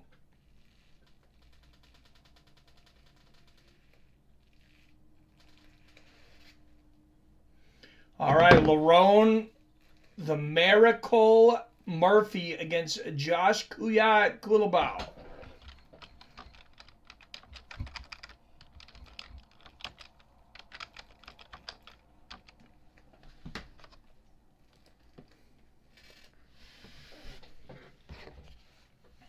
And 3, and finally, in 4 weeks from now, his wife is due to give birth to their very first child. So he says tonight he is fighting for his family.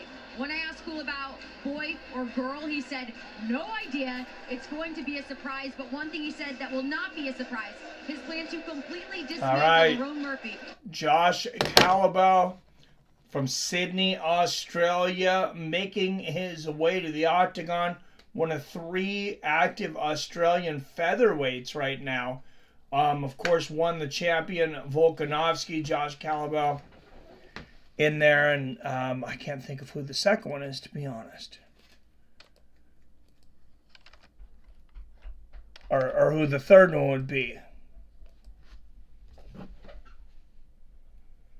And if you enter the Dana White sweepstakes to help him as a matchmaker on a card and a chance to go see Jones versus Stipe. No, I didn't. What was it on? It wasn't on Verdict, I'm assuming. Probably DraftKings, because I know that's their sponsor. But I like Verdict's Fantasy MMA much, much better. There'd be a lot more opportunities on DraftKings if we could all do the money pools, because most of the good ones are money pools, but I'm not even able to do that because, I mean, unless I sit with my phone in vicinity of the casino, I'm not able to make the picks. What's up, King James? Had to borrow a monitor over the last 2 months and unable to check in with chat. Well, hey, I'm glad to see you here, man.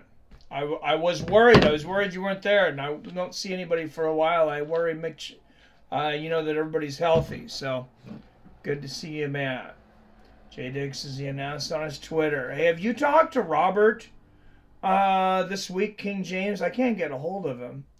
He didn't text me back when I texted him a few days ago, and he usually is like insta-texter. But I know he's out of town. He's been busy.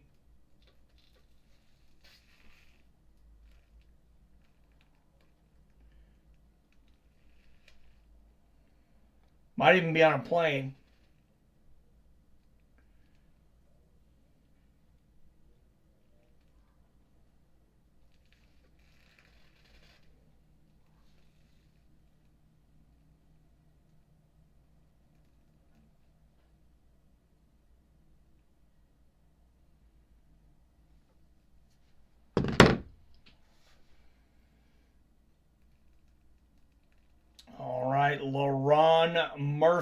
Lerone Murphy, unbeaten, 12-0, fifth longest active win streak in the featherweight division with 4. He does have 1 draw on his record, 6 first-round finishes,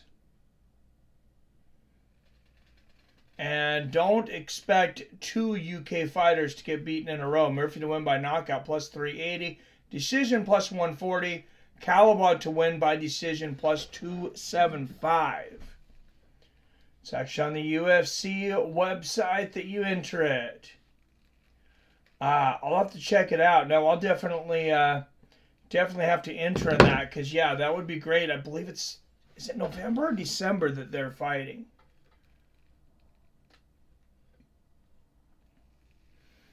All right, Lerone Murphy, 3 years older at 32. Josh, an inch taller at 5'10". Murphy has a half an inch reach advantage at 73.5 inches. Odds almost even on this one. This should be a competitive one, guys.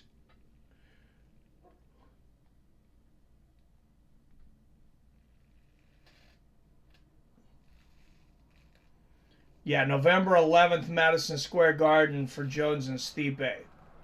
All right, first out of the blue corner, plus 125, underdog at Sydney, Australia. 11 wins against just 1 loss and 1 draw. Josh Calabo.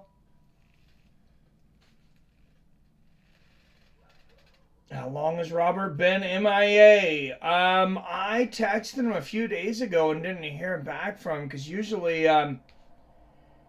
usually I hear back from him immediately. All right, out of the red corner, 3-0 is UFC favorite, a minus 145 favorite in Manchester, England. Undefeated, 12-0 with 1 draw. Lerone Murphy. I do worry a little bit, though, just because, I texted him on the first, and he hasn't texted me back since. So, yeah, I'm definitely a little concerned. I seen he posted it on Facebook 4 days ago.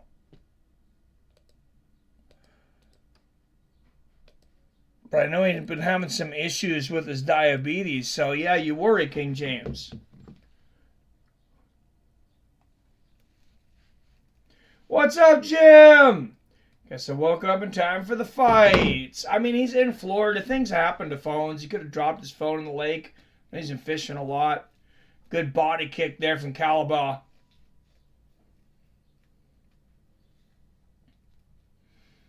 I get a low leg kick there from Murphy. It's kind of a catastrophe nowadays. Like, if you lose your phone, it's, I mean, people would think you fell off the edge of the earth within 2 days. So, good overhand right there from Murphy. Rob's busy moving in an aquarium with all his turtles, right? He's catching, oh man. I think Calabal caught it. Yeah, he caught him with a counter right there. Big 1-2 from Calabal. Murphy's hurt. He wants to get this to the ground and try to recover. He got caught, though, 1 minute into this fight. And, I mean, honestly, I'm surprised this fight wasn't in the 3 spot, just because of the records of both of these guys. I probably would have put this right before the McCann fight. Hey, not much PR. How you doing, my man? Yeah, you did wake up in time, Jim. All right, Murphy working on a single leg here. Yeah, going nowhere. Good job from Calabal to break that up. I'm not sure Murphy has recovered from eating those shots. It doesn't look glassy-eyed, but you don't know until he gets hit again. Or until he has to dodge a shot. Oh, both guys landing there. Yeah, Murphy might be recovered. He seems to have his legs back underneath him. Knee stomp there from Calabal. Almost 5 or 6 from my oh. This is the first UFC main card with 7 fights like ever. Yeah, first one I ever remember. I think it is. Wyatt, because I think it was supposed to be 6 and something happened with the time, I guess, because on the UFC website, that Davy Grant, that last fight was supposed to be on the prelims. Good counter right there from Calabal.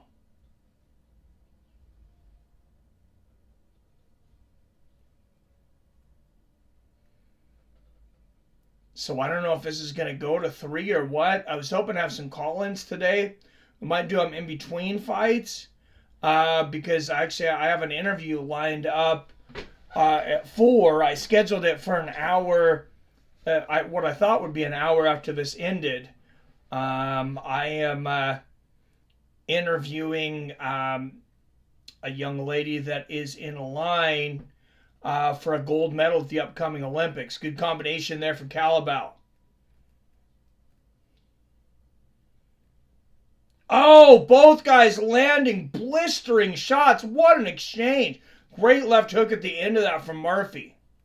Minute and a half left here in the first, and Calabal had Murphy hurt bad. So if Murphy was able to come back and get the knockout in this round, I mean, that would be a spectacular change of events. Good left hook to the body there from Murphy. Maybe a little clash of heads there. Murphy's got to be careful leaning with his head on the chin there at Calabal.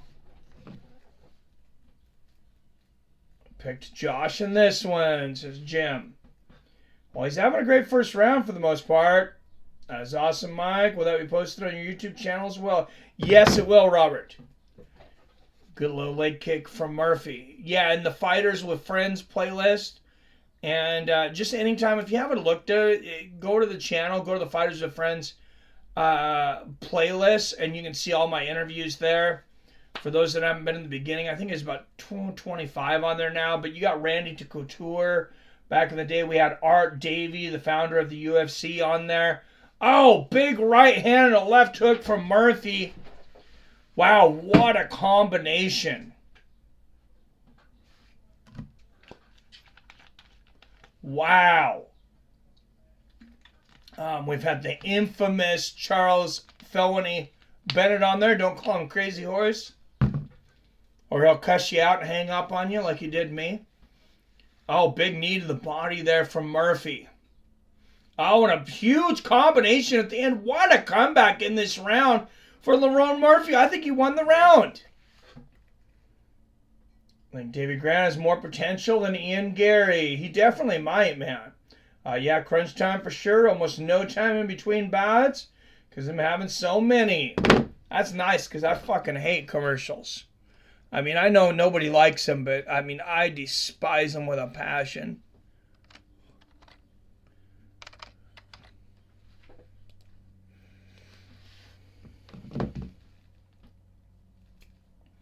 Hell yeah, I'll have to check those out. Well, thank you. Some other names we had on there. We had Hasim Rahman Jr., a friend of mine. Of course, his father, Hasim Rahman, was heavyweight champion after he knocked out Lennox Lewis late 90s.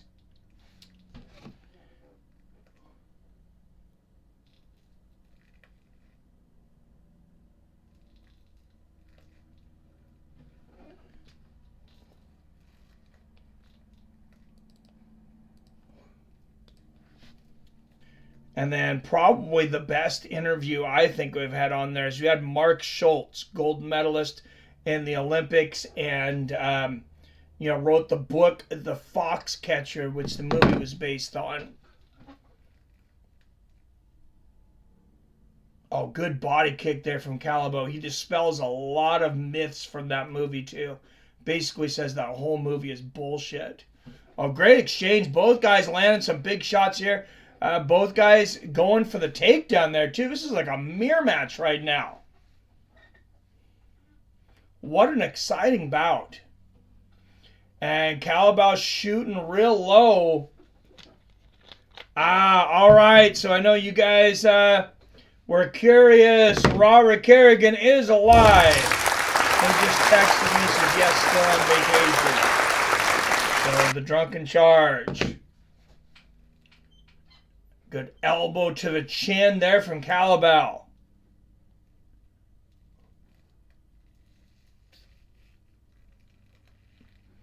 And Calabao gets a takedown for just a moment. Murphy pops back up.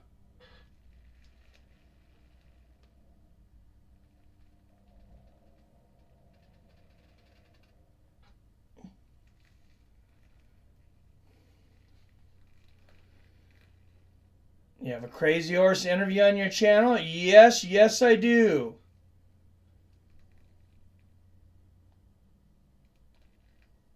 Well, thank you, Wyatt. Yeah, he was not real happy with. What's up, Panhead Bob? Haven't heard you from you in a while, man. Good to see you in here. Good combination there from Murphy. Started up the head, ended up in the body. Good low leg kick there too, and the left hand to the body.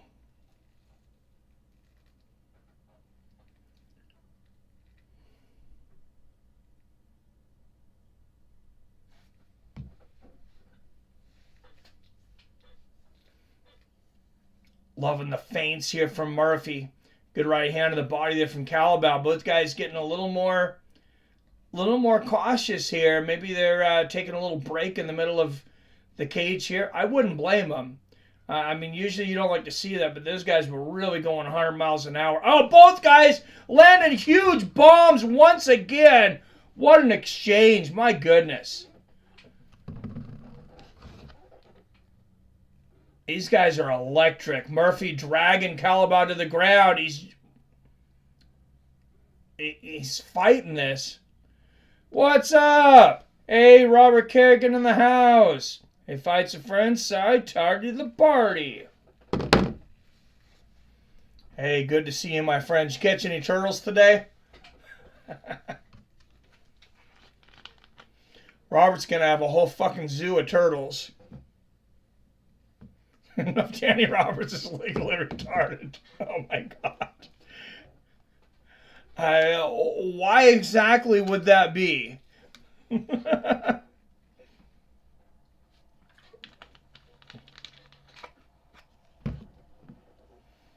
Dude threw that fight away like it didn't matter at all. Yeah.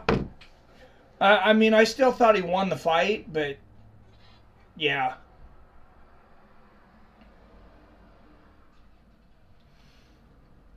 And Murphy with hooks in, back up to the fence in, another close round here. The first round was very close as well. All right, 10 up in the chats, back in double digits. I think it just took a little time for everybody to know that there was an early morning stream, and then I was gone for 2 weeks, of course. Robert, start saving your money now. I know you want to be there. Next year, 2 days. Gorge Amphitheater. I know you want to go to the Gorge Amphitheater. Bert Kreischer's bringing 20 comedians for 2 days to the Gorge. He announced it when we were at the show. Oh, Murphy going for a rear naked choke here. I don't think he's quite got the angle here. Oh, man, he's got to be careful. Those were 12-6 elbows on the temple. I know he probably wasn't thinking about it because of the angle he was at, but those definitely look like 12-6s. And Calabo, I mean, he just can't wait for this round to end. Murphy's got him all wrapped up. But it looks like he is going to run out of time. And that's the end of the second. You know, find him disappointed we never got because they scrapped Ben Askren. Scrapped it for Ben Askren was Robbie Lawler versus Wonder Boy. You're right, they never did fight. Still thought he won that fight, Mike? Oh, no. Oh, sorry, man. Wrong Danny. There was 2 Dannys. Or am I thinking of Davey? Wrong fight. Speaking of elbows, who voted for Meatball by TKO with elbows, Robert? No, I did disagree with that other decision, though.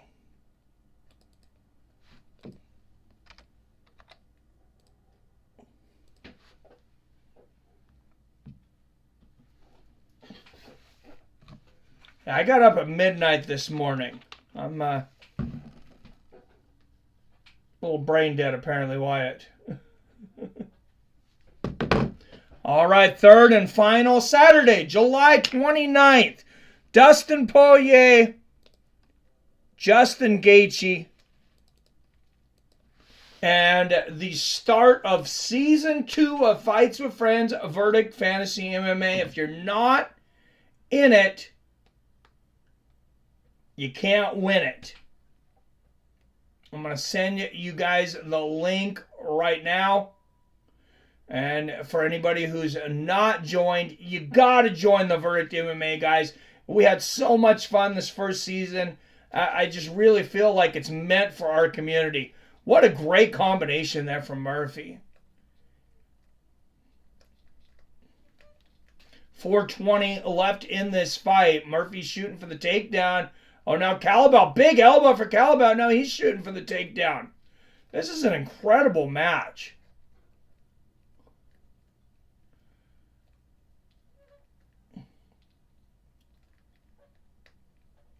Made some mushrooms. Ha ha ha, nice.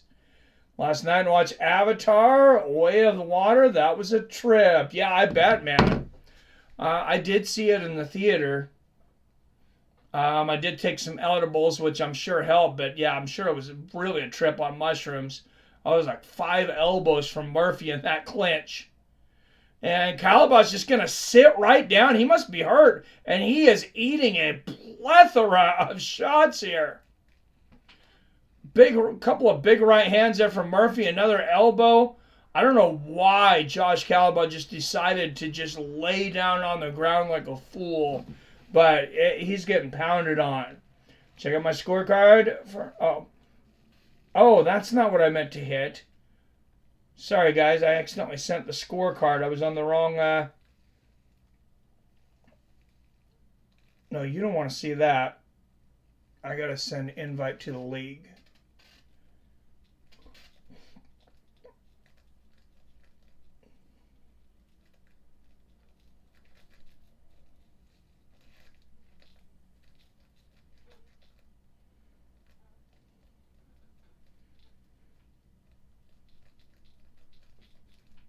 All right, there it is, guys. Wow, Murphy got the back of Calaba once again. This could be a round apiece. It could be 2-0 for Murphy because that first round, both guys had incredible moments. I think actually I got to give it to Calaba because he had the knockdown. Oh, big elbow for Murphy, but Lerone Murphy is dominating this round. 19-19 on my scorecard going into this round. I better get rid of that PFL BS this season. Ain't nobody got time for that. And the family watched that last night as well. Oh, sweet. I honestly, I was pretty disappointed in the new Avatar movie, but, you know, maybe I thought too much of the first one. I don't know. Wow, in half mount here, Murphy just laying down the law right now. Oh, big elbow from the top. Calibo's in a world of hurt.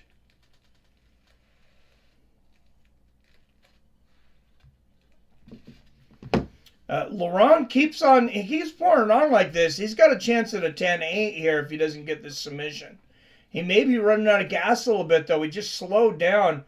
Oh, because he's got a chokehold on. It's blocked a little bit from the camera angle. No, he doesn't have anything right now.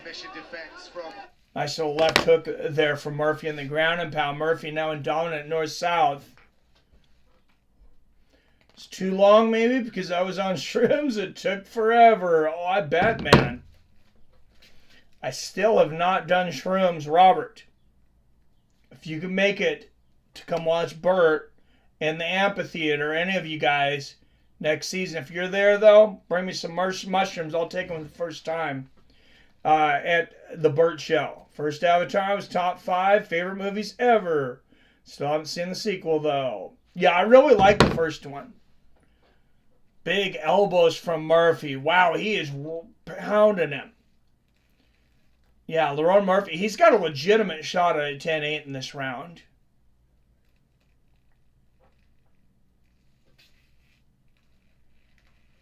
Calibo just kind of seemed to fall apart.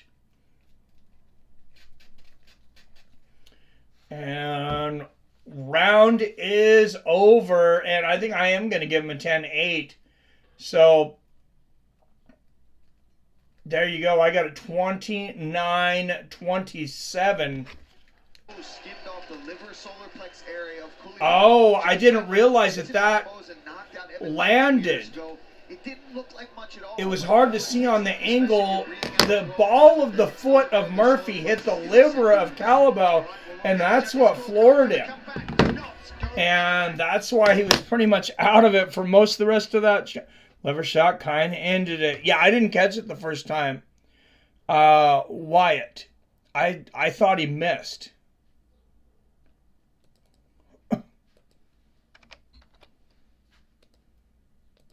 Maybe I need to get my eyes checked. You know, I seen you corrected me on Twitter about that body shot I called a nut shot. So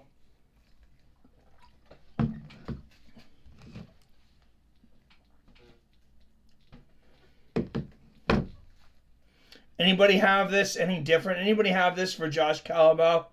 I think, I mean, if he was in this fight, I think he really gave it away in that third round. But the liver shot, like Wyatt said, it was pretty much over after that. Robert filling the shrooms with these random messages he's retracted. I'll leave him up, man. Bring on the comedy. Yes.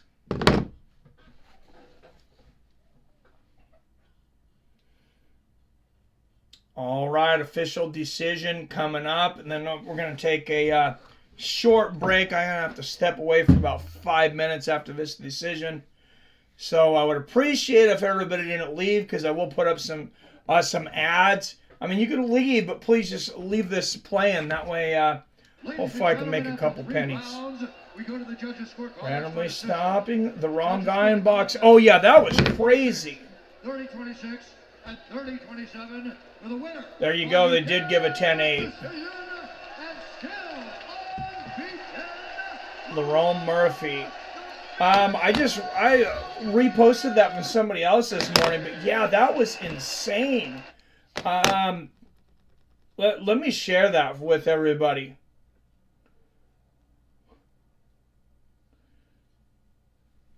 So I'll put on the interview of Laurent Murphy here, but you guys got to see this. This guy lands a big right hand in an amateur bout. The referee stops the fight but he stops it, and he stops the guy that landed the shot. Is one of the most ridiculous things I've ever seen. Definitely the most ridiculous thing since they gave Park Si-hung the decision over Roy Jones Jr. at the '88 Olympics. Let's keep this run going, man. Let's do it end of the year. Any top 15 guy, anyone top 10 to 15, let's go. Let's do it. I want to test myself against the best in the world. I believe I'm the best in the world, so let's go. And we look forward to seeing it. Congratulations on a sensational victory. Ladies and gentlemen, your winner, Lerone, the Miracle, Murphy. All right, guys. I'll give you guys a second to watch that.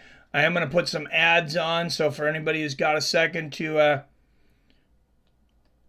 watch an ad, help me make a couple pennies on the stream since we were away for a little while.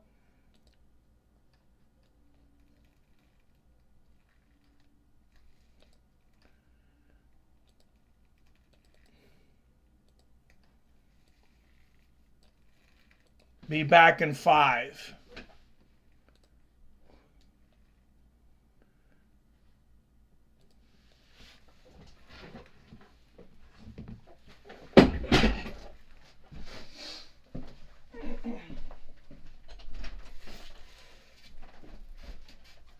Hey, buddy. What's that? You okay, bud?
He's one with the round and drink. Come here, bud.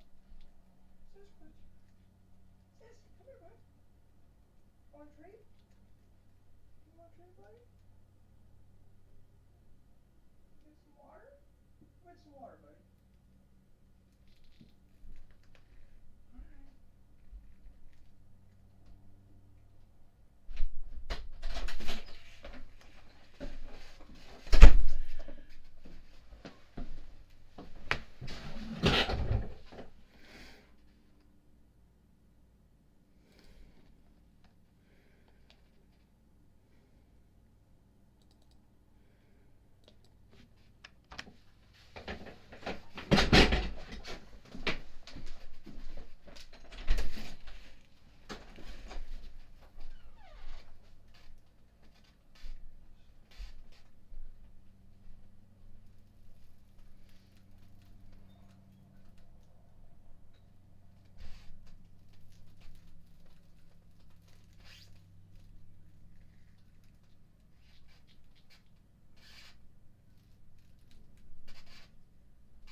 Bye, buddy.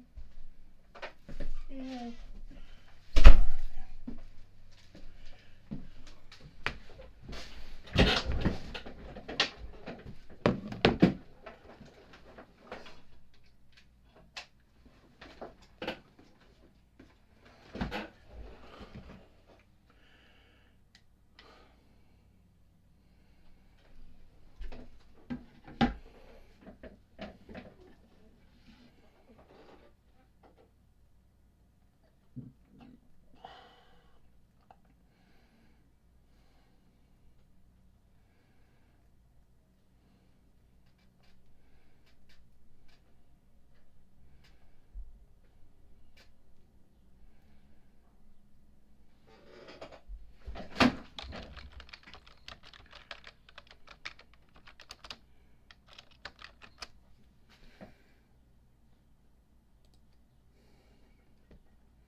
All right, thanks for your patience. We are back.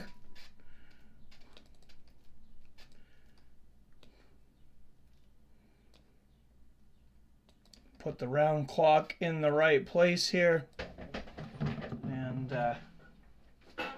looks like UFC will be back any second here.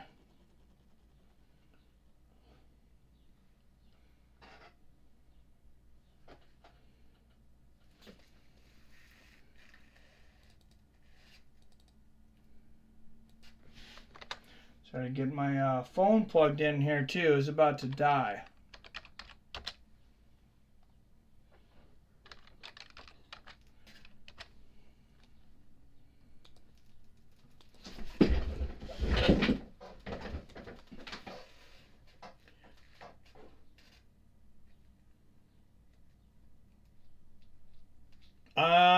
I don't know if any of it's being aired on a cable network. Actually, I think it's on regular ESPN, if I'm not mistaken. Celebrity boxing match where that OnlyFans girl flashed her tits. Well, that's not surprising. OnlyFans. Kind of forget ads exists on the tube. I haven't seen one in a long time, right? King, long time no see. Rob, I have to use my friend's monitor for the past 2 months. I wasn't able to check it until today. Hey, cheers to you too, Jim.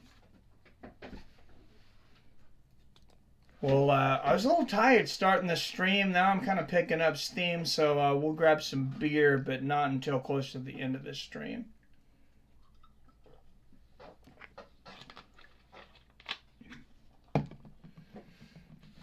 I like Verdict. It makes me check up on new fighters that I didn't do before. Me too, man. I'm loving it. That was Wyatt's idea too.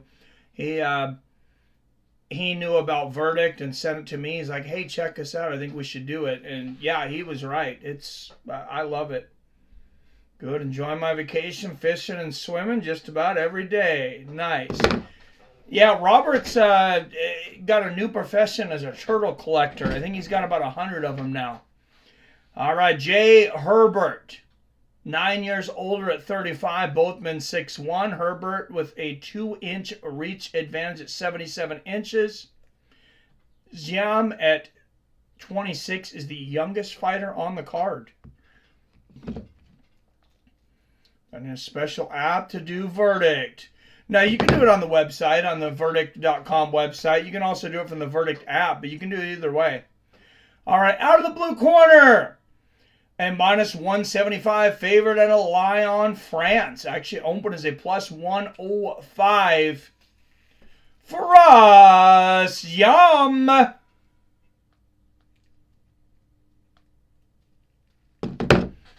And out of the red corner, he is a plus 150 underdog at a Wolverhampton, England.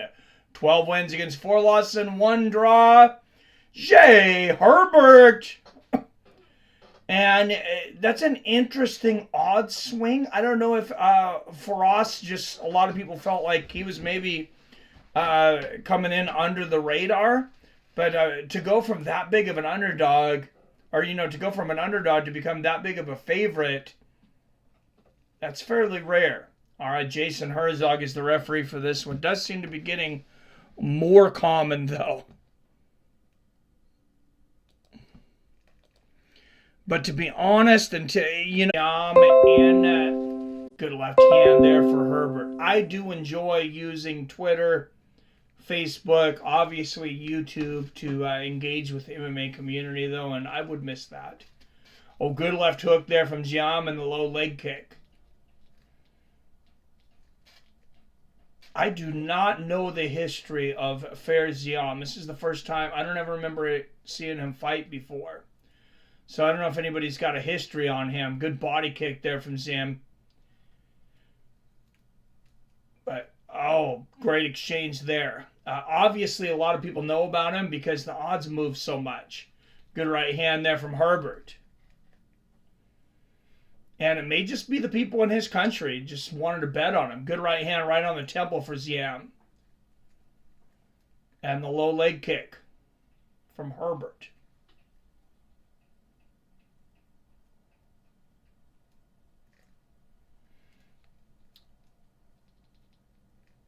Ziam seems to have more of a boxer stance, especially his movement and everything. Not a kickboxer, but a boxer. Good low leg kick there from Herbert.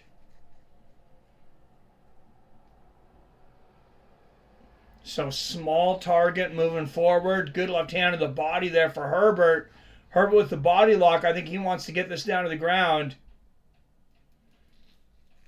And you see his corner there. They're yelling at him. Position again. Back to the head position.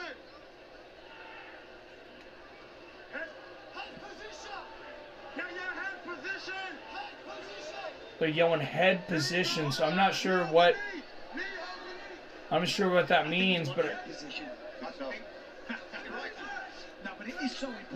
think maybe a little bit of code there. Changing knees to the body because Michael Bisping and Paul Felder there couldn't decipher, what exactly they meant either. 3 right hands to the body there from Ziam, and this is a wild clinch here. Good right hook upstairs on the ear from Ziam. And, I do like the way Fair Ziam is fighting this fight so far. Lands another good knee to the body. And, he's got his back up against the fence, but he's winning the striking here. Now he changes it. He's got Herbert up against the fence, going for a takedown of his own. He had a single leg attempt there for a moment. Back to the body lock. Ziam with the left underhook here. Oh, Herbert turns him around with his own underhook, though. And just a battle, a back and forth battle to see who can get the first takedown of this fight. They were really warm before that. 1 minute left here in the first.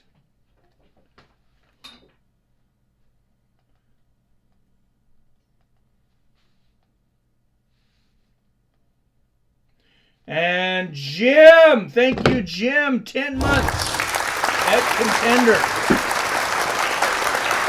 Much appreciated, sir. Premium member, Jim.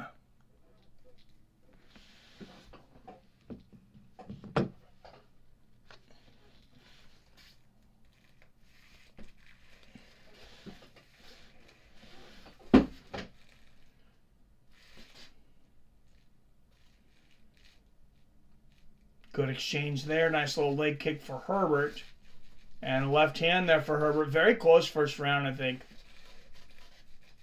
And Herbert ended it with a couple leg kicks there. Nice left hook from Ziam. Oh, front kick to the face from Fair Ziam. And that may have won him the round. I did give it to him on my card. 10-9 for Fair Ziam.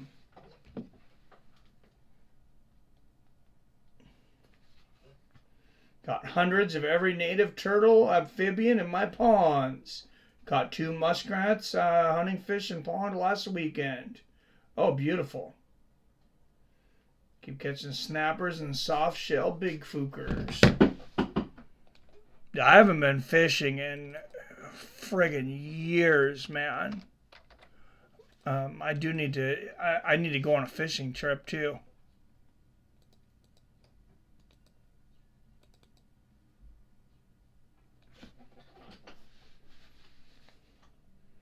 What's everybody's thoughts on Tybura and Aspinall?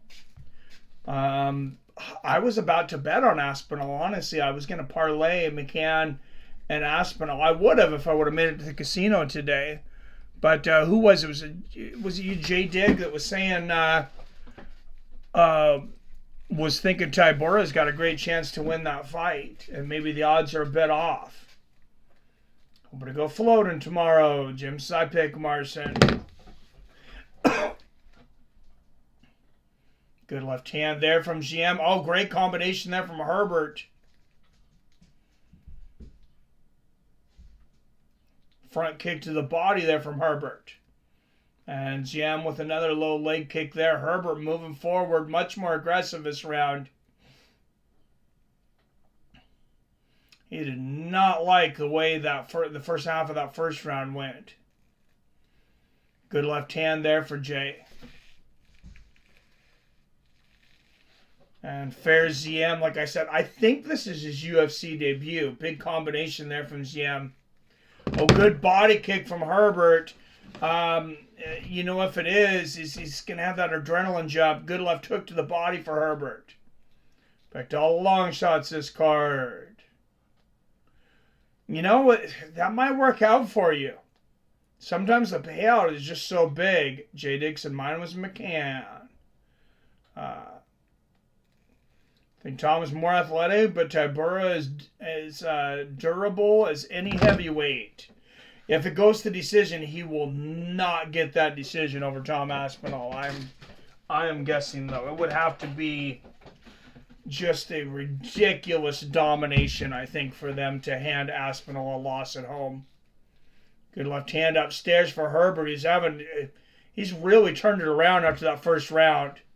Oh, and that's a big overhand right from Herbert. Jim might be hurt.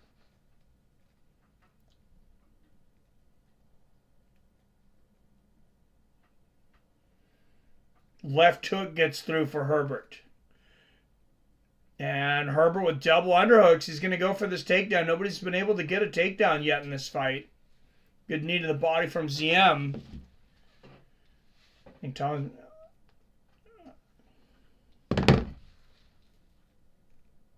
Yeah, 17 of us on verdict, King James, and I think we're gonna all pitch in $10 too. I'll make a separate video for that for everybody, and to how to get me the $10 for it.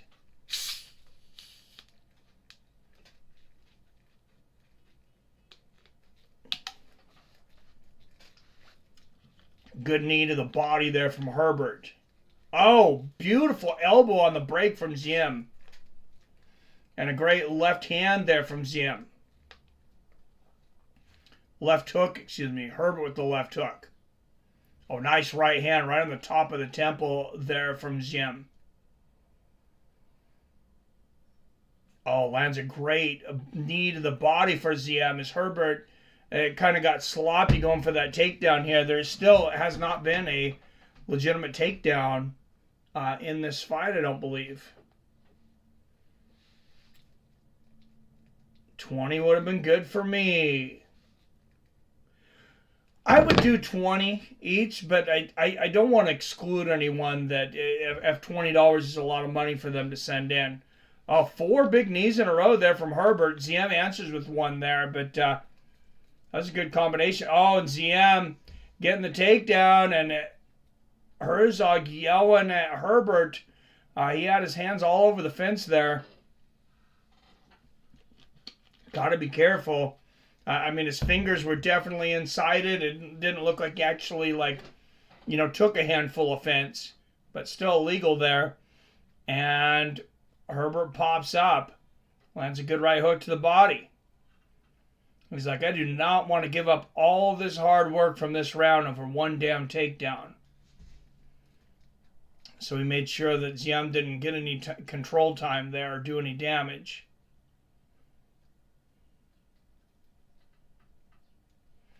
And, I mean, I think that first round was close, too. I did give it to ZM, but, I mean, I think it could have gone either way. 30 seconds left here in the second.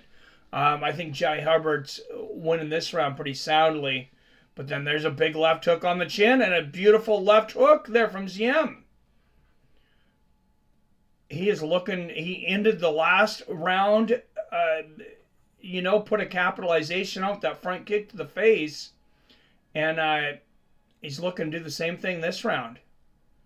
Nice little counter right uppercut there from ZM. Herbert clinches him, keeping ZM from, mounting a comeback there. I have it around a piece. 19-19. How long is the season? I think it's like 6 months. I think the last one was 6 months. So I think this one is going to be 6 months. If people want to do 20, I'm down. Just everybody let me know. I'll put up a poll of what people want to do. For those that are entering, it'll just be, I'm interested in entering, but I don't want to put money down, which is fine because just play for the money and then you just won't be eligible to win the money. But you can still play with this every week and be eligible to win the whole thing. No, 20 is not a lot for 6 months. So, I mean, yeah, if people want to do 20, let me know in the comments.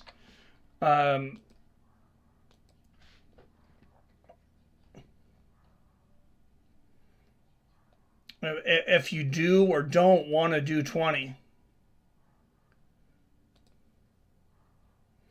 If you plan on playing this next season.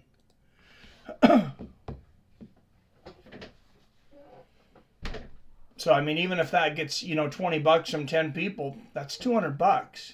If we decide to do all to first, or we can do a percentage to like half to first, 25 to second, and we can come up with something else.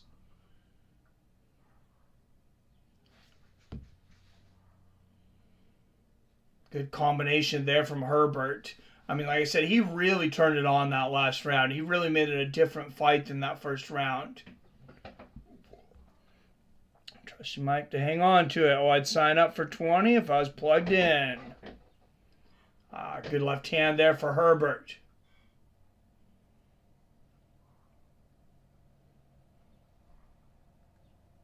If you can get to a PC, you can do it on PC, tablet, anything. You don't have to have the app, King James.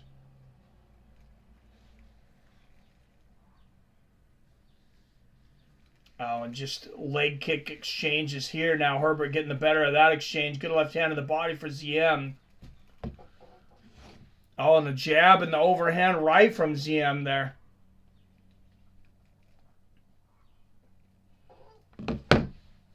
Yeah, I'm not going anywhere with the $20, Jim. Thanks. Good inside leg kick there from Herbert.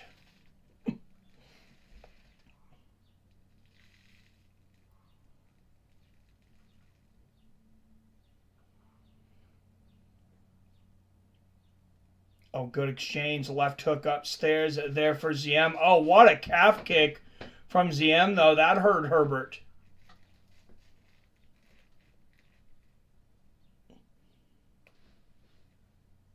Three minutes left here in the third.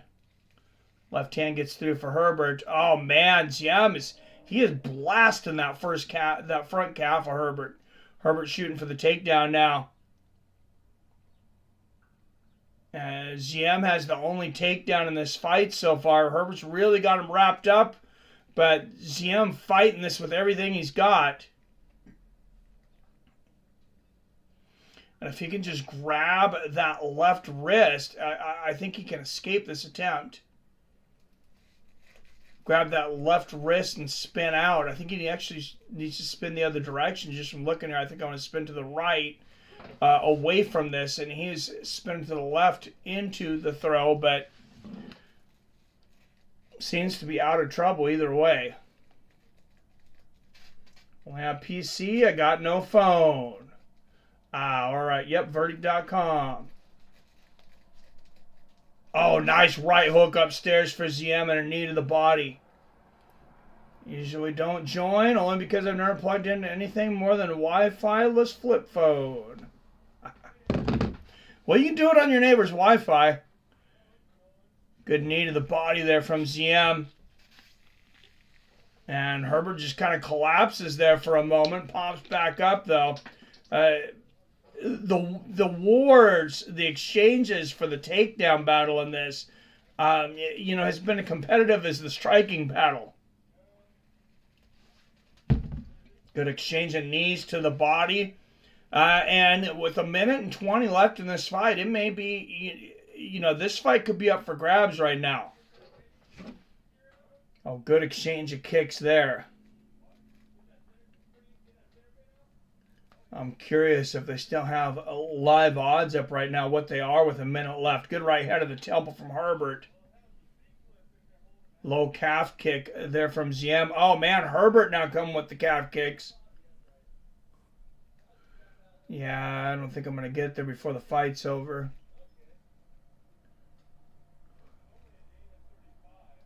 Oh, here we go. Live odds. Ziem is a -400.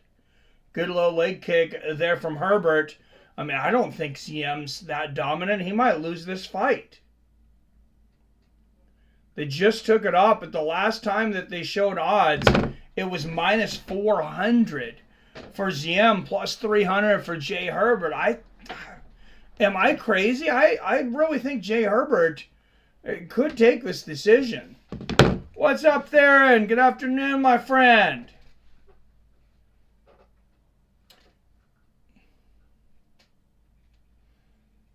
Oh, Ziem really fighting for this last takedown, and Herbert doing everything he can to stay up, and he does. Ziem kind of looking a little more dominant there towards the end. Close fight. I got it 29-28 for Ziem. Anybody else score this one? I'm just kind of curious, mostly because of the live odds that were so crazy. I mean, you could have gotten +300 on Jay Herbert, and I think there's a decent chance he won this fight.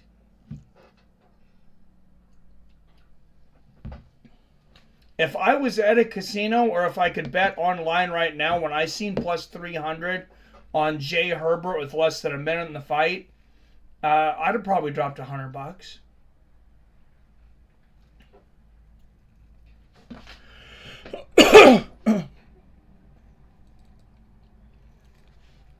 I'm honestly a little blown away that the odds were that wide.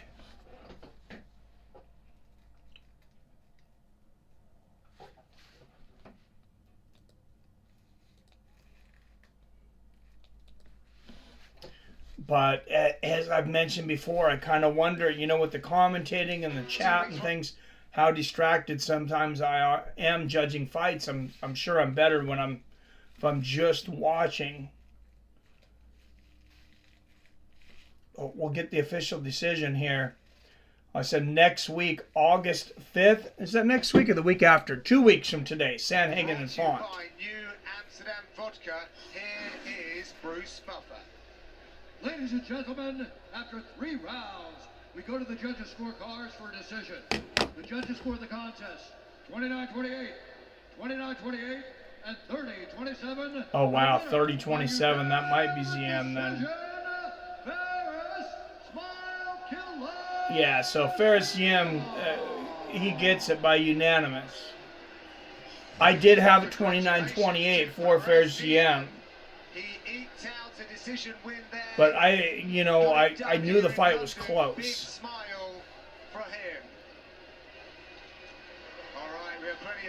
Kind of hard to believe a judge gave Herbert Ziem, the second, though. I thought Herbert won that one pretty convincingly.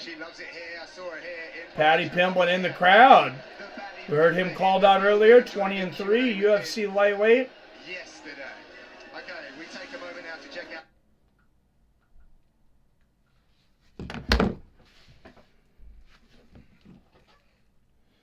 How's everything been going, Theron? What you doing for work right now? You still doing the gardening thing?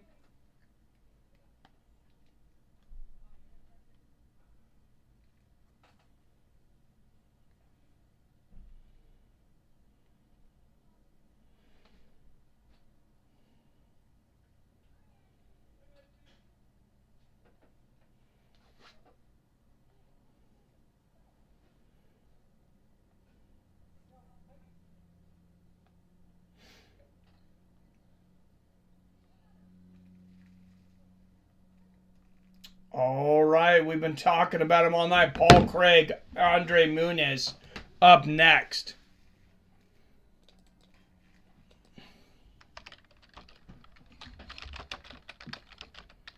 The specialist, Paul Craig. He's going against another guy that's got some pretty good jiu-jitsu himself, though, in Andre Muniz.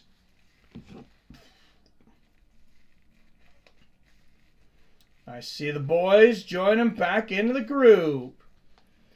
Yes, Jim, it's good to be back. And these early morning streams pretty much always have less viewers. Usually we get more towards the end, of course, because some people aren't up. Some people don't realize that it's this early. Our prelims started at 9 a.m. my time today. I wasn't even home at 9 a.m.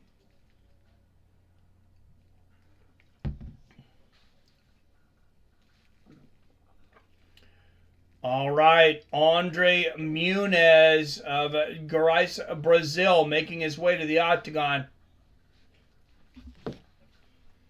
So I can put money on Paul Craig. Paul Craig once knocked out Jamal Hill, correct? I don't know. Did he? I don't remember that. I find myself kind of forgetting fights, though, until I watch, like, part of it. We've just seen so many damn fights now. I think it's inevitable. You don't have endless, we don't have endless memory. Yeah, I did. Knocked out Jamal Hill by TKO, 159 in the first round. Followed that up with a first-round submission of Nikita Krylov. So he's certainly a live dog. He is coming off a knockout loss to Johnny Walker, 216 in the first. And before that, he dropped a unanimous decision to Volkan Ozdemir. That was on the UFC London card the last time Tom Aspinall was fighting against Curtis Blades. 1 year to the day tomorrow. So as close as you can get to a full year. So put money on Paul Craig. Oh, yeah. Craig submitted Hill. King James says. It says TKO, elbows, and punches. He submitted Nikita Krylov, though. At least that's what Sherdog says. They make mistakes, too, though. I fell asleep during the prelims. I was exhausted from last night mentally. I hear you, man. Yes, Craig knocked out Hill, so Paul is a damn enigma. Oh, man, he looks so dehydrated. Oh, he does look dehydrated, man. Hill's shoulder dislocated during an armbar submission.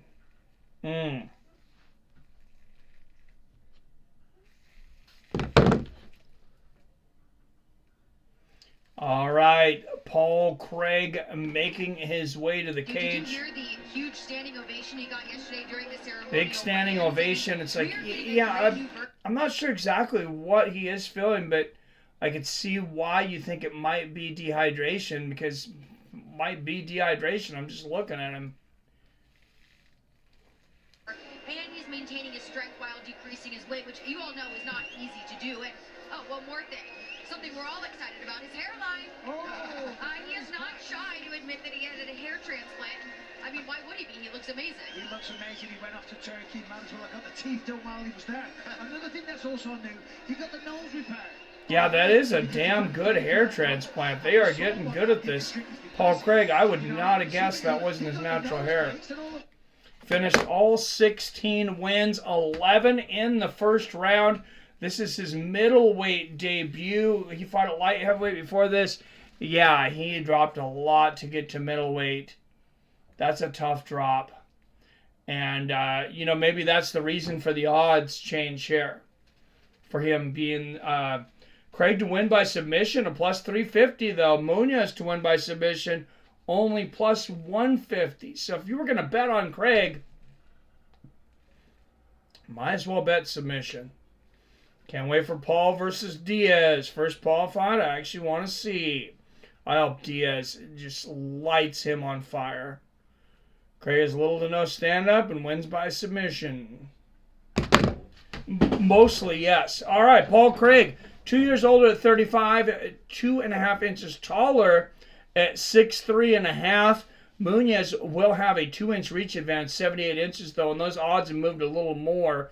Muniz now a minus 225. I think I would have bet on Muniz just because Craig is debuting at middleweight here, and Muniz is a monster. All right, out of the blue corner, minus 225 favorite out of Montes Claros, Brazil. 23 wins against 5 losses. He is the 14th ranked middleweight in the world, Andre Muniz.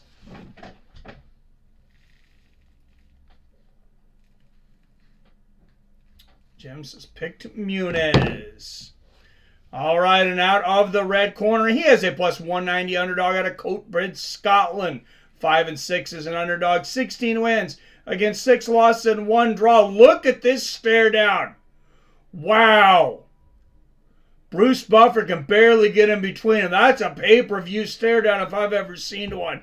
He is, wow.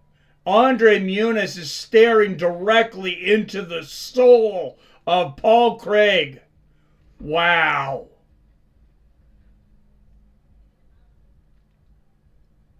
I don't remember the last time we've seen a stare down like that. There was not going to be any asking if they wanted to touch gloves. Damn, that stare down was during Bruce Buffer's announcement. Andre Muniz, he is excited to get in there. I'm a little scared for Paul Craig right now, to be honest. Here we go. Inside leg kick lands from Muniz. Good body kick for Craig.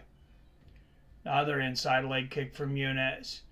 A lot of guys have moved up and done better. Very few can move down and do better. There's a lot of times you're slower. Moving up, a lot of times guys will gain power that weren't power strikers before, but not usually when you move down. Good body kick from Craig. Muniz with the front leg kick. Big body kick from Muniz. 4:20 left here in the first. Good left hand there from Craig. Craig, of course, wants to get this down to the ground. Last couple months I flipped fights and it devastated me. Damn, got to stop doing that. Wins are wins, no matter how it's done, right? Yeah, we've seen Craig just sit on the ground in fights. He loves to go to the ground so much. But his striking, it has gotten better. As I mentioned, he's on back-to-back losses at light heavyweight. Maybe that's why he moved to middleweight. Maybe he thought he was a little small. He's coming off, big spinning kick to the body from Muniz. Coming off a devastating knockout loss to Johnny Walker. 3-punch combination from Muniz. Craig's ahead, bouncing around this ring like a pinball.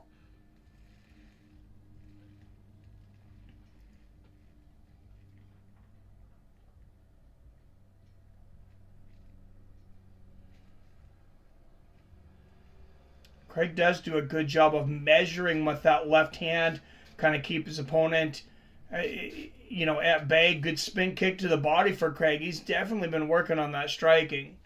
He's also definitely not at Muniz's level in striking.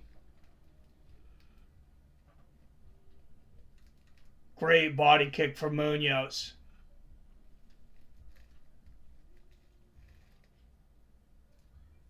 And another.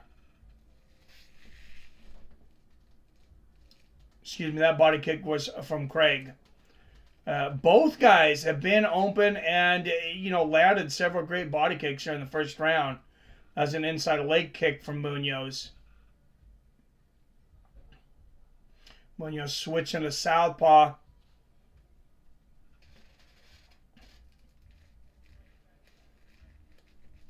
Paul rarely switches. I don't know if I can ever remember him switching. He's an orthodox fighter and it's pretty much where he stays.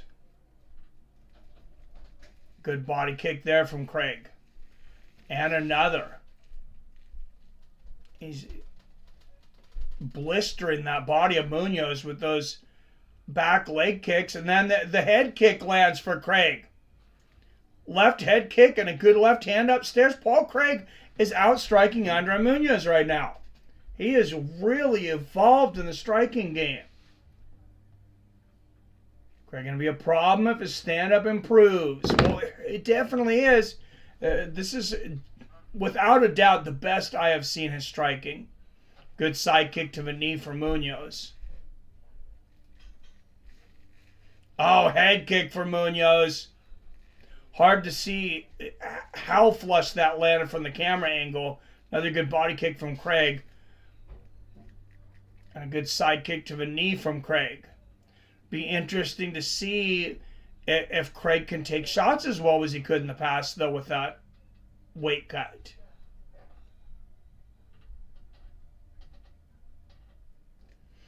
Oh, front kick to the body attempt from Craig. Muniz catches it. Great exchange. Craig caps it off with a left hook to the temple. Oh, Muniz timed him once again. He catches that body kick. Muniz gets the takedown. Muniz, I mean, he is every bit the submission artist that Paul Craig is. Both these guys' jiu-jitsu is just at such a high level for the UFC.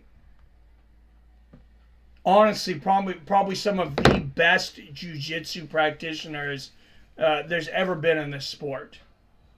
I mean, Muniz had that tremendous submission win over Jacare Souza back in the day where he broke his arm.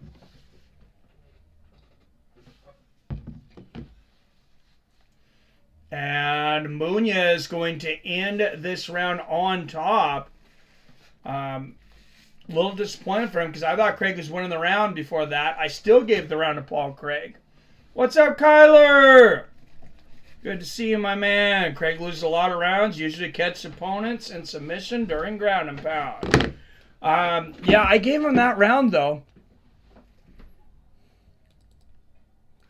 I don't think it'd be a robbery the other direction, but I'm sorry, guys, but I'm drinking too much. I'm going to miss part of this round, but I have to go pee.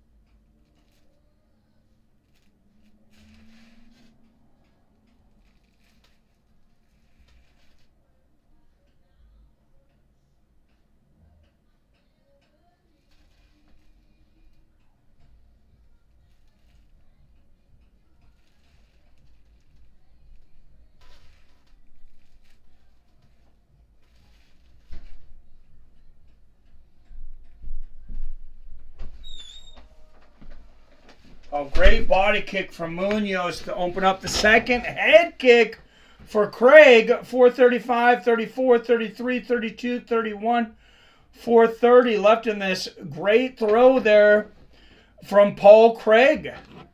Nice little sweep on the inside, and he's going to get to work. Oh, there's that ground and pound King James was talking about. A couple of great left hooks.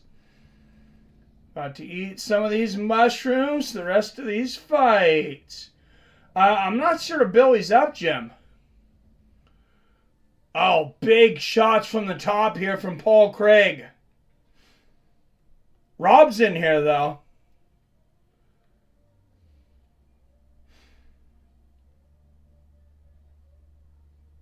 I'll message Billy, see what he's up to.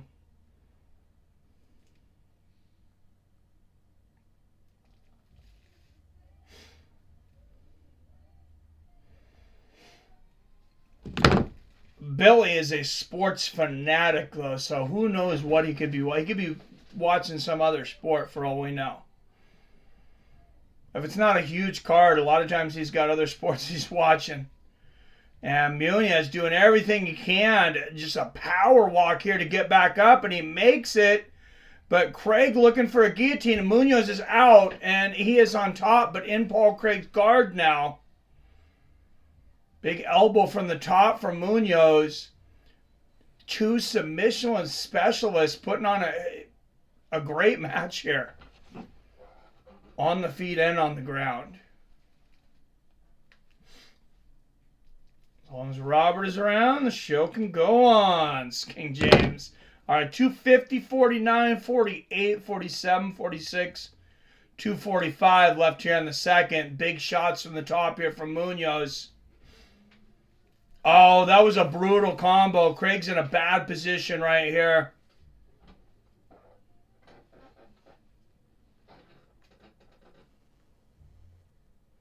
Oh, that's a headbutt. That's a headbutt. That was bad. Well, that was forceful. That was a full headbutt from Muniz. Stand up. He just drove his head right into the face. Yeah, check this out, right? Look at that. Oh, yeah, he came straight down in the temple, so they're going to take... He dipped his head first and drove right into it. I don't know if that was accidental. That was, yeah, I agree, Michael. And even Bisping and Felder both saying they don't know if it was accidental. I don't know either. That looked pretty bad. Not sure if I said it. That looked like a... Oh, big left hook and a right hand from Muniz. And Craig with a power double leg slams Muniz to the ground. I couldn't tell if they were taking a point or if he was saying he was pointing to the head. So I think they just took the position. I don't think they took the point. So lose position and a point. Agree, King James. Yeah, I think that headbutt was intentional. Verdict season starts next week, right? No, oh, is it next week? Yeah, next week is UFC 291. How did I forget that? Yes, next week. The new season. All right, 10 up in the chat. Don't forget to hit that like button. If you're not subscribed, subscribe. And Paul Craig working on a Darce choke. He might have this. What a submission win this would be for Paul Craig. Andre Muniz is a BJJ nut. Oh, and he's out. He's out. Craig in dominant side control, though. Landing great ground and pound. Here's some elbows to the body. I think Muniz, he might be a little tired here. Couple of big elbows upstairs. He expended a lot of energy this round. Oh, and Craig raining down shots now. He could get this stopped. This crowd going crazy right now. Oh, another big elbow from Craig, and he's got full mount, and he's raining the elbows down. Here we go again. This could be stopped at any moment. Referee yelling at Muniz, you gotta go, and it's all over.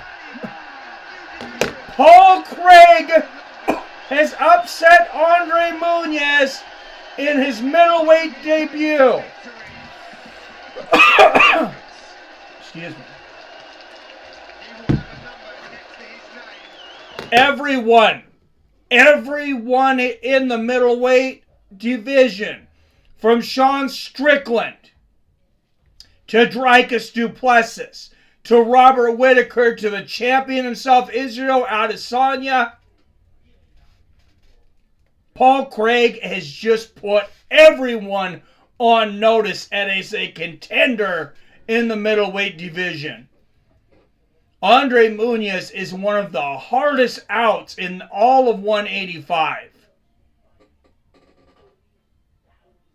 And that was a brutal, brutal finish.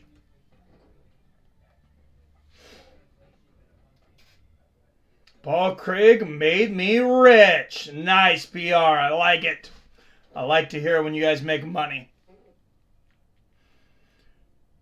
And I think I actually picked Muniz to win that fight just because it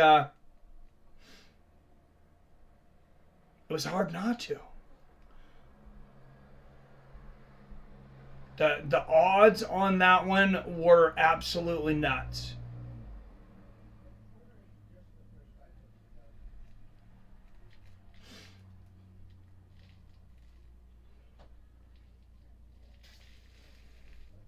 I can't even see my points because it shows our division. Wyatt or anybody, it shows our division. But then when I go there, it just says 0 points for everyone. It shows what you picked right or wrong.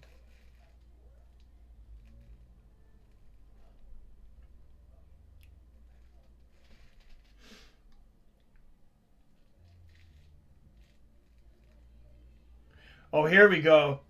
Okay, so if you just go to live events, Aspinall versus Tybura, then click picks and you'll get it. So I earned 215 in the first one, got the win.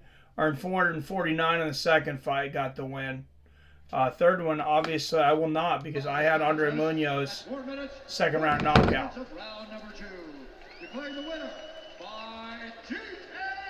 I got second round knockout with the wrong guy.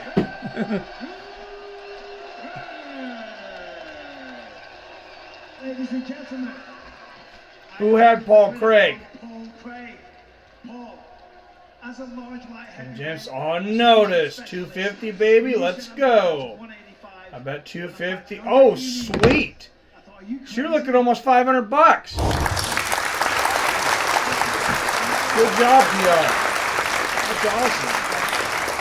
Craig win by KO. Should have crazy odds. I did not so by KO. I did straight. Yeah, I almost always do by straight now, though. Method of victory is really hard to call. Rest in peace, of course. Talk to me about that game plan, because you are known for your jiu-jitsu, and Andre Muniz is one of the best as well. Was the plan to keep it on the feet, or did you want to go down there and test yourself on the ground? We worked on so much striking over the last 6 months. That right body kick was going to be a weapon, and we utilised it well. So he said he was doing so much striking in the last 6 months. God, it really shows. I mean, he went from a guy that was pulling guard, purposely laying on the ground, scooting his butt, to looking like a legitimate striker. You certainly did give it all. You always do. I'd sub in seconds by Craig. Oh, sweet, J. Dix. You get some points. It's one of those feelings where I was like, stop talking about it and just do it. I love fighting in the UK. I like it. It's some of the best crowds. If you're here as a fan, if you're here as a fighter, it doesn't matter. Listen to that voice. Let's go on now. All right. Huge win for Paul Craig.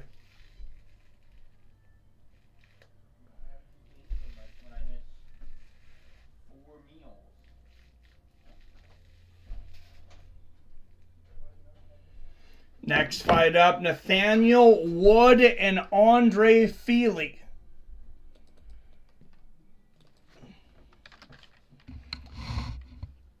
Most violent person in the crowd, Michael Venom Page.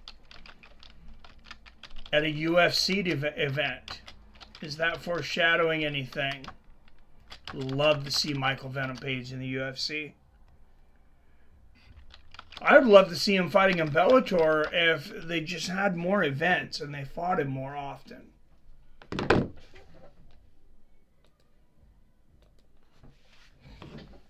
God, at this point, put him in the PFL. I don't know, King James, because Sherdog said he had that he won by knockout against John Mahal Hill.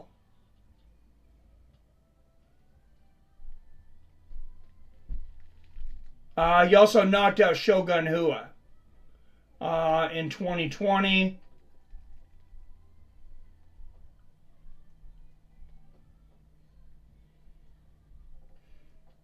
But yeah, besides that, I think all submissions. Oh, he had a knockout early in his career in the 4th fight ever, first round knockout. For First Fighting Championships. I've never even heard of it, so. PR, so I got money on Andre. All right, the prospect. Nathaniel Wood against Andre Touchy Feely. Jim says, same here, PR. All right. This should definitely be an interesting fight.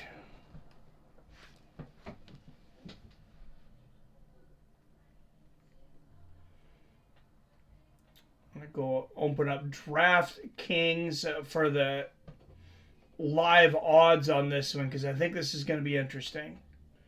Andre Feely out of Federal Way, Washington. That's about an hour away from me.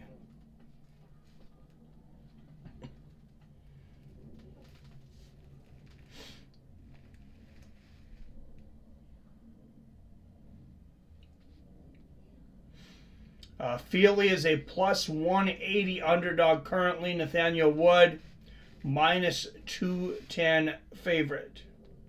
Sign MVP to the UFC and MVP versus Wonder Boy. Hell yeah, J-Dig. Ref stopped Hill fight because his arm was dislocated. Must have called it a KO. Yeah, I guess so. PR says, yeah, technically it was a TKO. Sometimes Sherdog is wrong, though. Rarely, but sometimes they are. Andre Feely, 9 wins by knockout. 5th most takedowns in featherweight history with 33. Yeah, if you're going to take a dog, Andre Feely's probably a pretty good one. Paul Craig and Andre Feely were, I think, probably 2 of your best bets on this. A Wonder Boy would probably get picked apart before delving a brutal KO. That is quite possible, PR.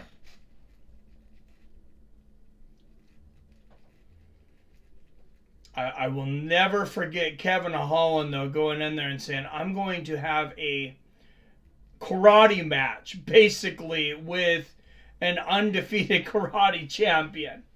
And obviously, he did not win that fight, but, man, you got to give him respect for trying.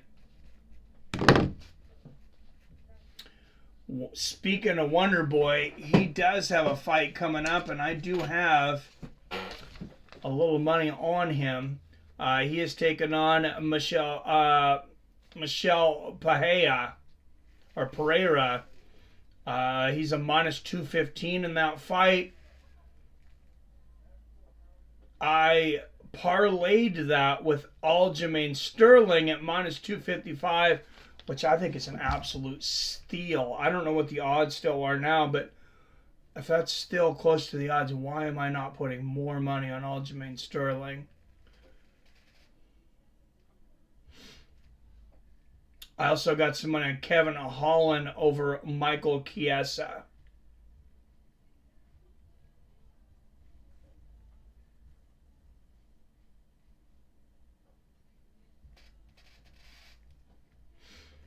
Tony Ferguson also fighting next week. Tony Ferguson and Bobby Green. That's the 3 spot. So respect. Giving some respect to Tony. Might be his last fight. Jan Blachowicz and Alex Pereira. Odds almost even in this one. Jan a minus 125 underdog. Pereira opened as the favorite. For those that haven't heard, Jamahal Hill was out. He was injured. He vacated the belt. So that fight between Jan Blachowicz and Alex Pereira will be for the light heavyweight championship. Now let's take this one step further. Should Israel Adesanya get past his next opponent, which is no longer Dricus du Plessis. Du Plessis is injured. Sean Strickland is in for Israel Adesanya. Adesanya says should they both win, he would move up to light heavyweight to challenge Alex Pereira for that belt. Andre Feely, 3 years older at 33, 6 inches taller at 5'11". Feels well-rounded to count out against anyone, right? Sugar Show, getting that strap, says Kyler. Our UFC just signed MVP. Is that not final yet? First I heard of it, man. All right, out of the blue corner, plus 175 underdog out of Sacramento, California. 22 wins against 9 losses. Andre Touchy Feely. No, I have a pink BB gun because of O'Sally. And out of the red corner, he is a -205 favorite out of London, England. 5-1 is UFC favorite, 19 wins against 5 losses. Nathaniel Wood. You know, it would be funnier if Nathaniel's, nickname was Touchy. So it'd be Touchy Wood.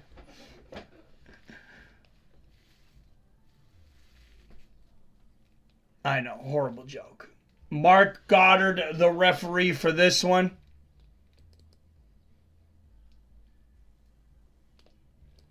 Let's go. Inside leg kick for Wood. Big combination from Feely early. Left hand finds the chin of Wood. Feely looking to make quick work.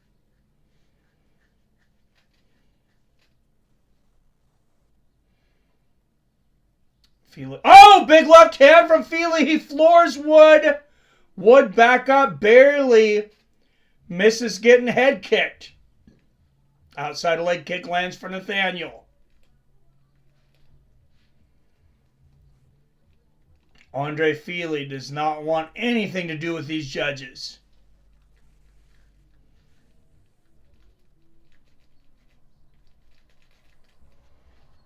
I don't know if I just dropped any news that anyone wasn't aware of, but that was a lot. Remember, King, you mean your grandson. Yep, I'm ashamed.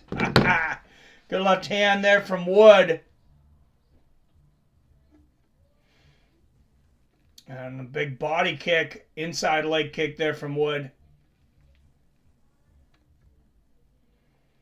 Wood trying to play the technical counter striker tonight. Andre Feely, aggressive as always, lands a good left hand there. 2 good left hands, outside leg kick from Wood.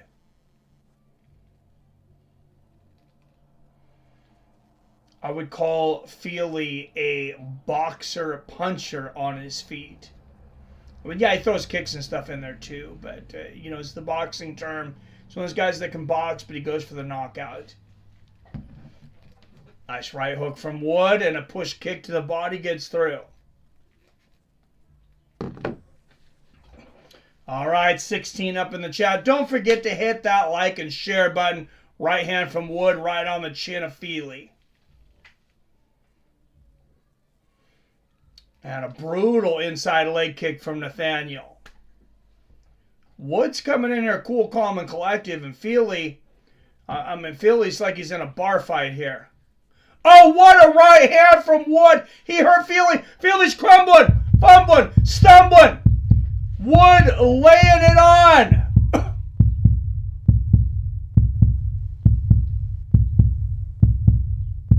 Feely grabbing the wrist now, grabbing the back of the head of Wood, trying to pull him in. Wood was doing everything he could to try to finish this fight. Looks like Feely might be out of trouble. Now, Wood expended a lot of energy there. Did he have an adrenaline dump? Oh, big right hand there from Wood. He's still in a very dominant position here. Drops a great elbow. It's half mount, but Feely's trapped up against the fence. And now Feely able to pull full guard, lands an elbow from the bottom. Big moments here for Wood, though. Oh, there, Nelson with the super chat. Thank you, thank you.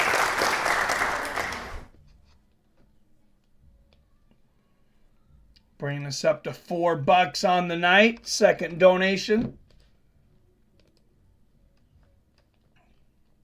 And they are back to their feet. Oh,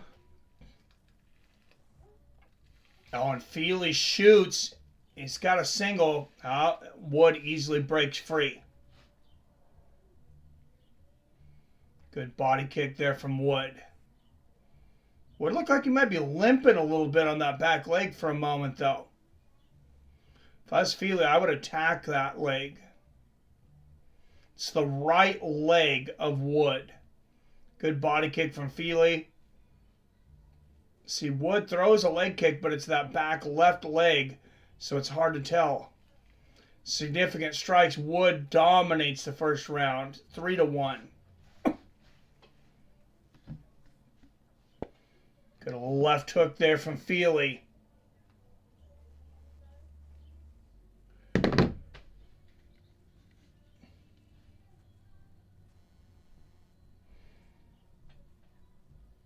Oh, good body kick there from Feely. Nice combination there from Wood. Feely putting his chin out there. I don't know if that's so smart. He's already gotten caught. And a little dancing from Feely, but that's not going to help him. He lost that round, 10-9. Nathaniel Wood.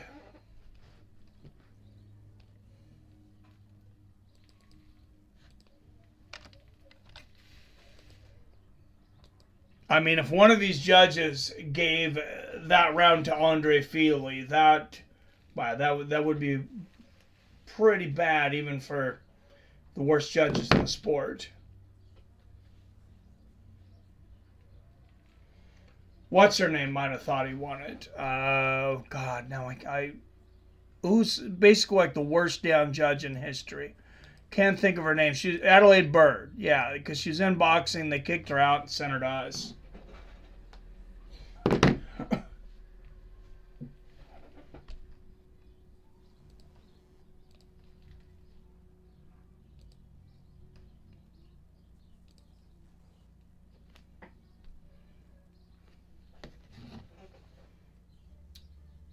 Round's not quite started yet. I'll reset it here in a minute.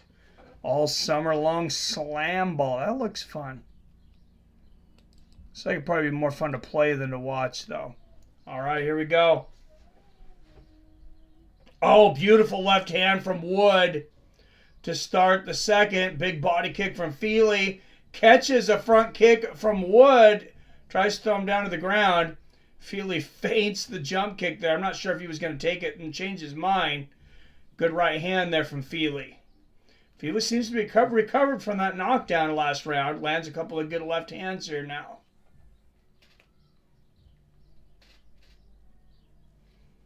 Oh, head kick from Feely. What a comeback this would be from Andre Feely. He was just about dead to rights in the last round. Found his composure and survived. Good left hand there from Wood.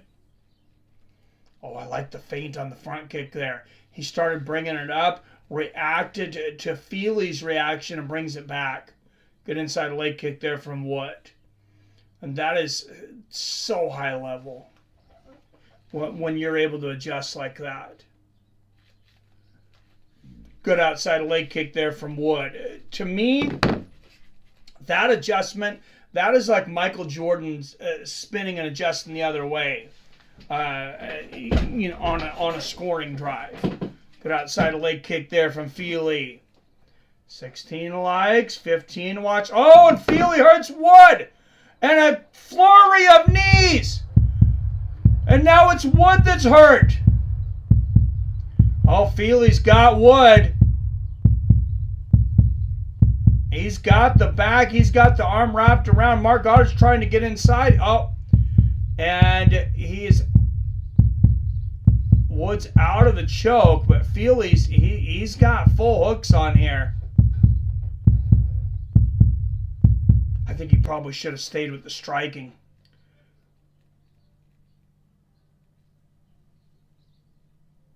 Oh, and he gets the backpack momentarily, and Woods flips him off. And now Wood's got hooks.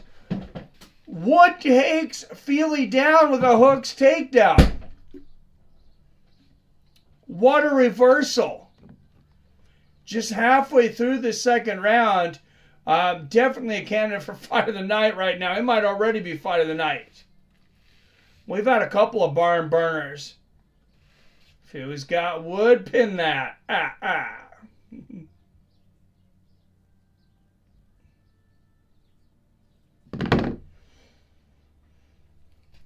And Feely on top. I think both of these guys are tired already.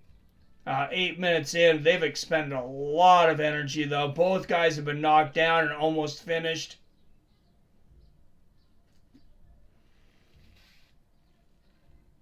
There's already a huge story to tell for this fight. And Feely on top in the guard of Wood. I mean, he's landed a few little pop shots here, but honestly, I think they might be getting a little bit of a rest. A couple of good elbows in the bottom landing for Wood.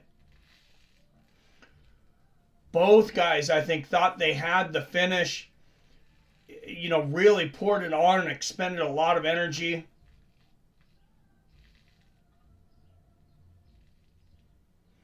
Now it might be who can recuperate faster. Good elbow from the bottom for Wood.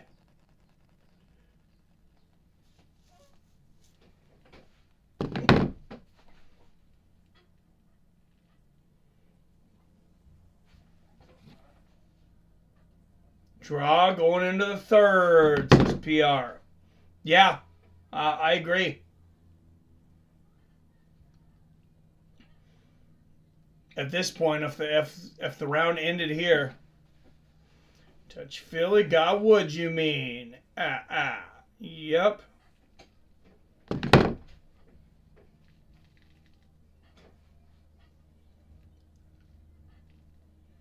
The elbow from the top there from Feely. And, I mean, he's just laying all of his weight on Wood right now. Landing head and body.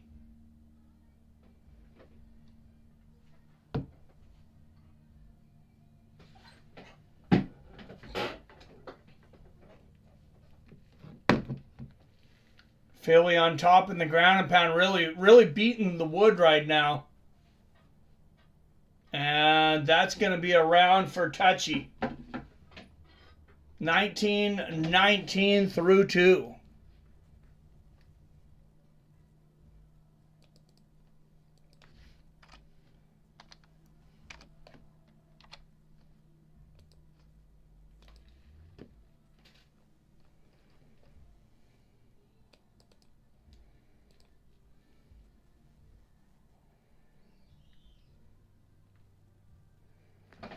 All right, third round coming up momentarily.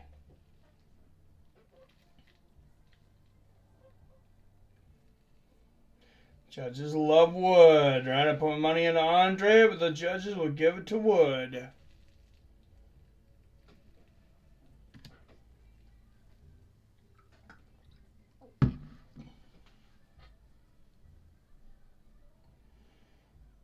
You know, like, I'm sorry, I don't need to insult any English people if they're in here, but tonight, why would you make English people judges? Can't you see what they choose for food? And shouldn't that be an indication that, you know, their judgment is not great?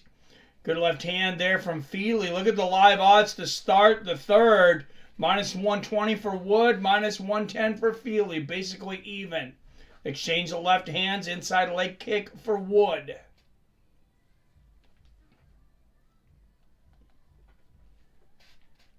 Touchy-feely can be hard on Wood. Yes, he can. Oh, nice left hook there from Wood. And the inside leg kick. Man, hats off to the matchmakers on this one. Oh, good exchange. How many times do we have these events? You see a fight and you're like, why did they make that fight? And then you watch it and you're like, Jesus Christ, that was a great fight. Good inside leg kick there from Nathaniel.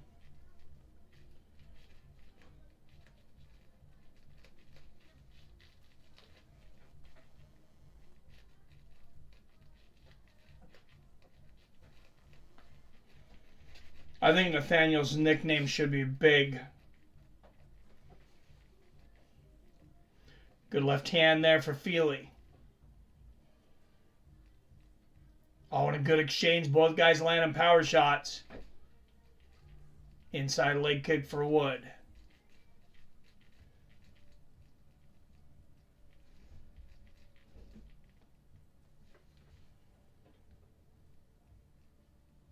I like the feints here from Feely in the third. Oh, man, that inside leg kick just been there all day for Nathaniel, though.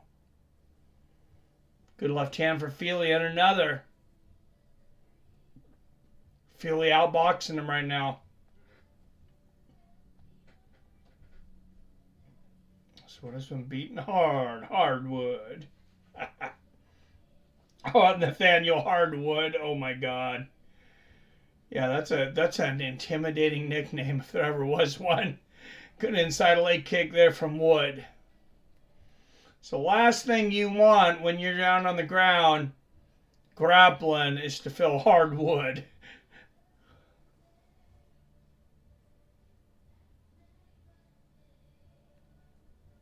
Oh, big body kick for Feely. Outside leg kick for Wood. And I think Wood has been busier this round. Feely's got a little bit to make up here. Good left hook there from Feely. Oh, both guys landing big shots. Now the counter right there from Wood and the outside leg kick. And Feely shoots for the takedown. Great defense from Wood. Not even close. Good right hand there from Feely.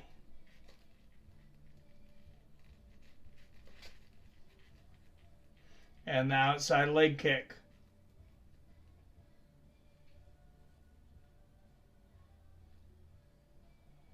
Minute and a half left in the third.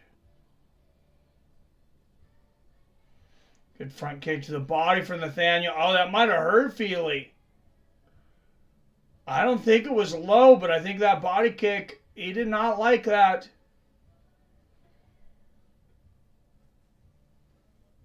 That could be detrimental in the decision of this, who wins this fight.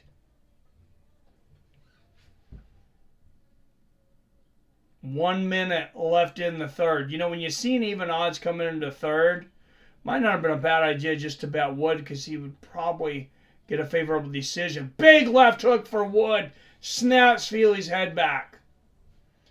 It's just a genius third round for Nathaniel. Good body kick for Feely. Outside leg kick for Wood.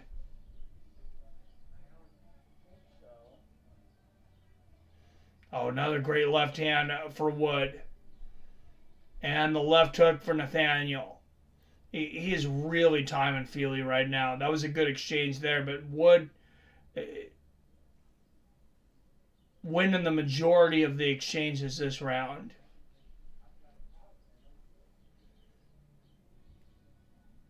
Oh, Wood tried to steal a takedown there, and Feely wags his finger at him. Jump kick attempt there from Feely.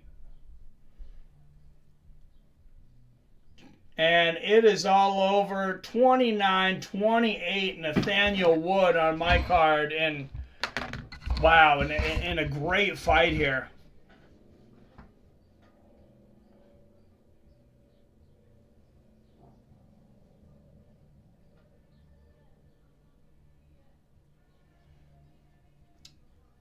Feely could ground and pound Wood. He could.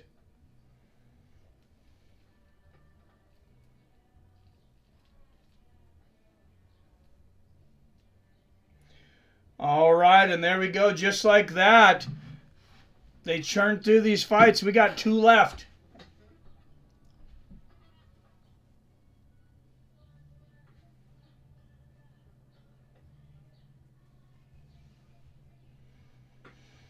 Yeah, I think being that this is in England, I think this decision is pretty much elementary here.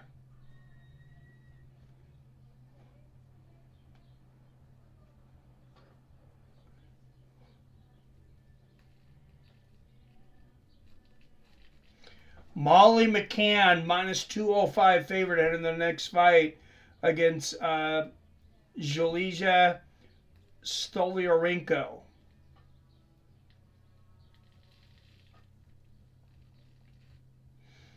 What has been known to submit to touchy-feely, right? What's going on, Torin? It is a big card next week. That's a stacked card. Ladies and gentlemen, after 3 rounds, we go to the judges' scorecards for a decision. All 3 judges score this contest 29-28 for the winner. And there you go. decision, Nathaniel! Yeah, and I agree with that. That's how I had it. I am here with London's own Nathaniel Wood. Nathaniel, that was one hell of a fight. You both drop each other.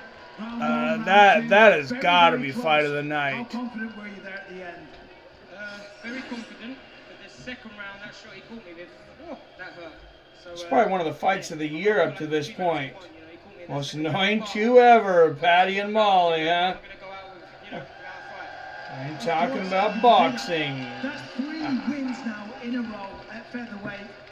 What do you want next? I don't know, man. Anyone. It's 3 in a row for Wood. Now you got to be prepared when they ask that question. You know, that was a tough fight. I didn't expect it to be that tough, but fuck, he got me with that second round. So, whoever the UFC want to give me, man, but I want to start working my way up that ladder. And yeah, I'm waffling. Talk to me about. Call somebody out. You got to have a name, Wood. And he sits you down. He drops you. What's going through your mind at that moment? Honestly, I was absolutely fine. I don't even know what he caught me with, but maybe I did get dropped. I don't know, but I felt like I just slipped. But I'll have to watch it back because that second shot he hit me in the second round, left me a little bit dazed. But coming into this fight, he said he was the bigger man.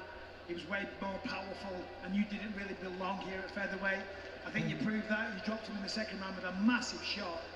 Yeah, I said to the guys that, the guys at my gym, it's not about cutting weight anymore, Believe in your skill set. The advantage for me, I've got the speed, speed kills. So, other than that second shot he caught me with, I felt like I was reading him. But yeah, hats off to him. I would like that to be more of a pattern, guys. A lot of guys stopping cutting weight to have advantage over the guys that are cutting so much weight. What's up, Crypto Keeper? You did miss a good fight. You should go back and watch that one. Hope to get eyes on next week's card. Wonder if Ferguson retires after Green fight. I think he should. Gonna watch Earl Spence Crawford fight? Or no, I'm not. Oh, that's also next week, isn't it? That is crazy. Yeah, we'll cover both of them. And he just chuckled a little bit and said, dude, you're a podcaster. Ferguson should retire, but I know he won't. As ego and pride won't allow that. Oh, ego and pride.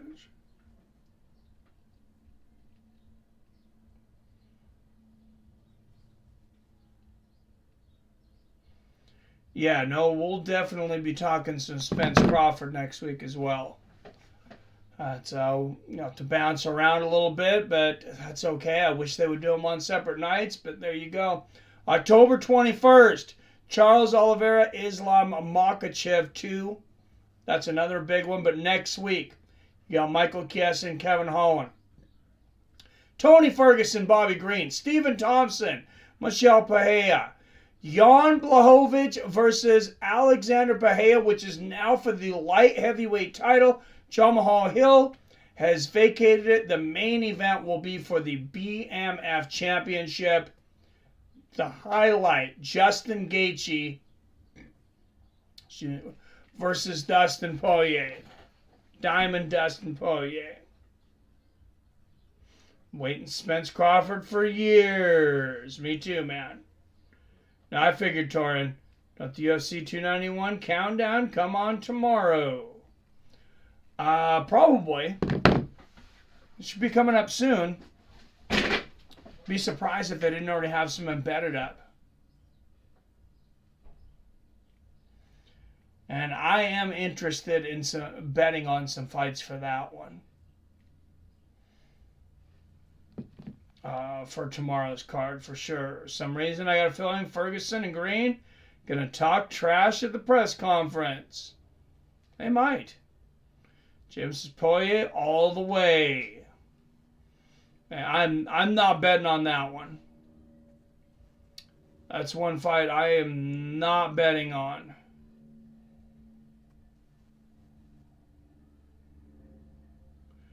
Not a chance.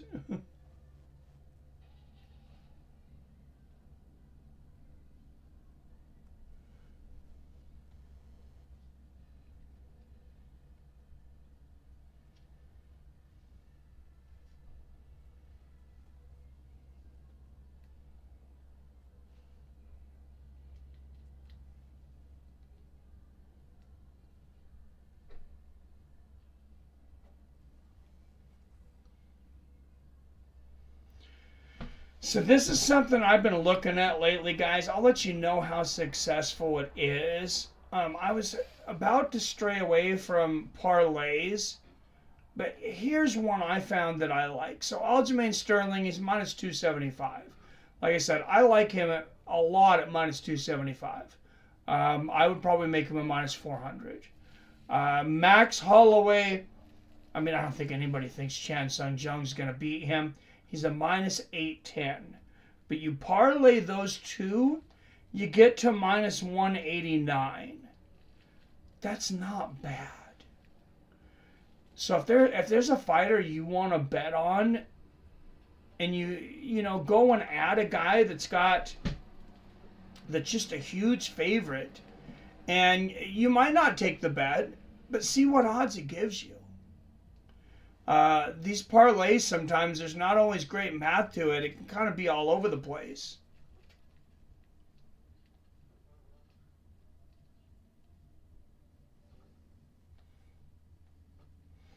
Ferguson and Green been arguing online. Continues to heat up. Nice.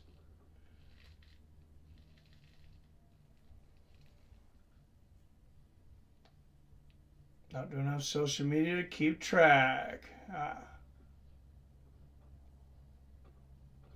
Yeah, I don't care what Spence and Crawford say to each other. I just want to see that fight. I've been waiting for it forever, too.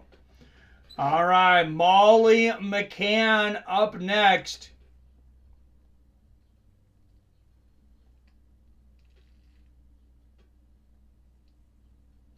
Taking on Julija Stoliarenko. Stoliarenko has lost 5 of her 6 fights in the UFC, I believe.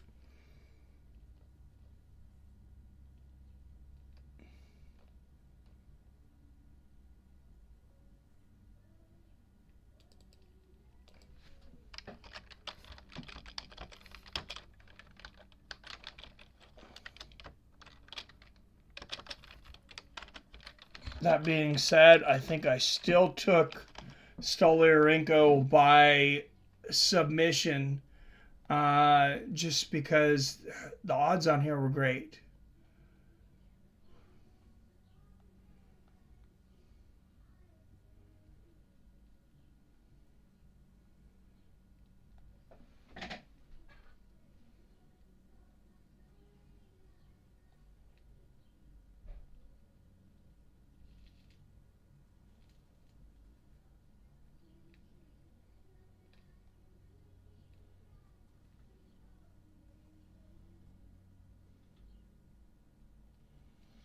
All right, from Lithuania, Julija Stoliarenko making her way to the octagon, just one of 2 Lithuania fighters in UFC history.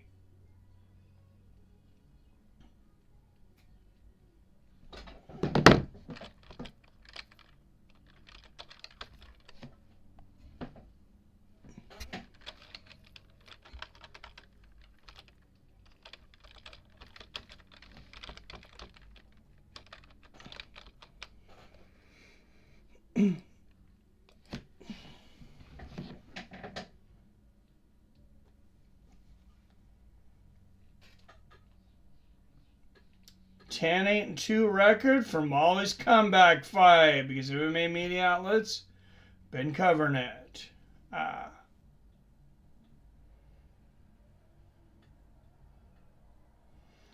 have to look at it. Basically 500 fighter. Yep, every time I grab my stash, my cat wants his nip.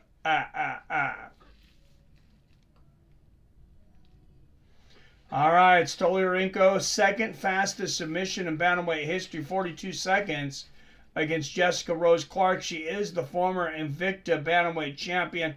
She is also a Brazilian Jiu-Jitsu black belt, and I'm gonna stick with that pick. I think if I was betting, I'm taking McCann, but on here with the odds it gives you on verdict, I have to take Stoliarenko. It's just too big of an underdog.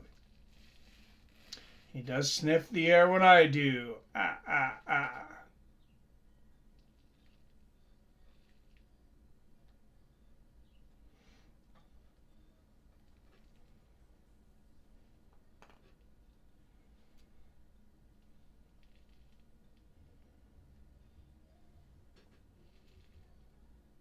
So Wyatt, did they send you anything, even like a screenshot that said champion for season 1?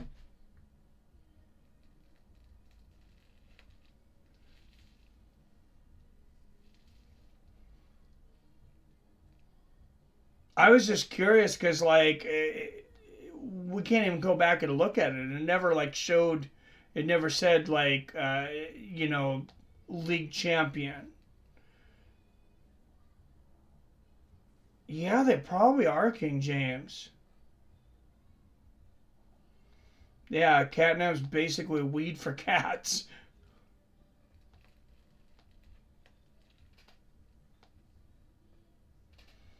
All right, Molly McCann making her way.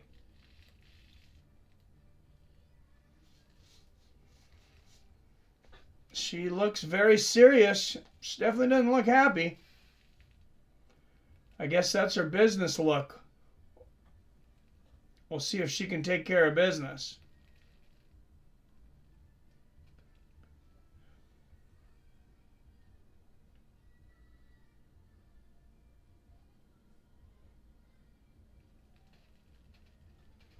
Yeah, there just wasn't too many points to be scored off Molly McCann. So I took Stoliarenko by first round submission. All right, Molly McCann won 3 of her last 4. 1 of 4 fighters of the spinning back elbow knockout.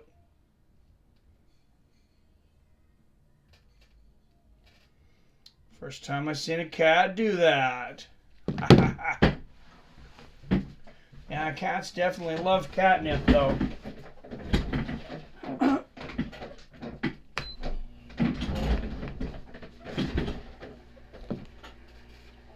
Only a rough-looking thing.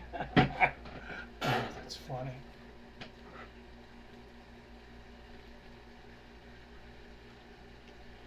Yeah, she looks a little bit like Marjorie Taylor Greene. That's not exactly a compliment. Molly McCann, 3 years older at 33. Stoliarenko, 3 inches taller at 5'7". Julie will have a 4-inch reach advantage at 66 inches. All right, I got to hear the pronunciation on Molly's opponent's name. I was going to call her Julie, actually, but... Holding professional record, 10 wins, 8 losses, 2 draws. She stands 5 feet 7 inches tall, weighing in at 125 pounds. Fighting out of Cronus, Lithuania, Julija Stoliarenko. Okay, so it's Julija Stoliarenko. So that's close. All right, I think I can pronounce her name. And out of the red corner, she is a -210 favorite from Liverpool, England. 13 wins against 5 losses. Molly Meatball McCann opened as a -400 favorite. That is moved to a -210. Obviously, some people thinking she's going to get upset here.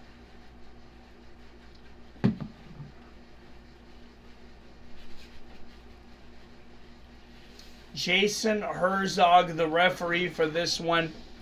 125-pound debut for Julija.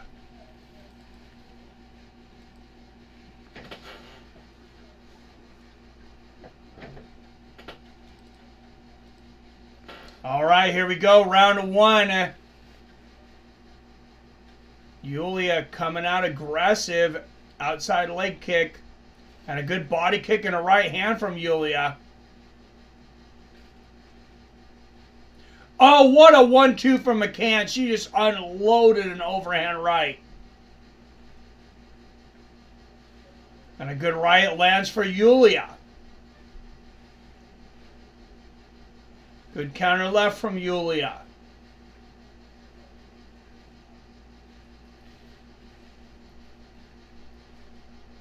Good exchange. Nice right hand from McCann.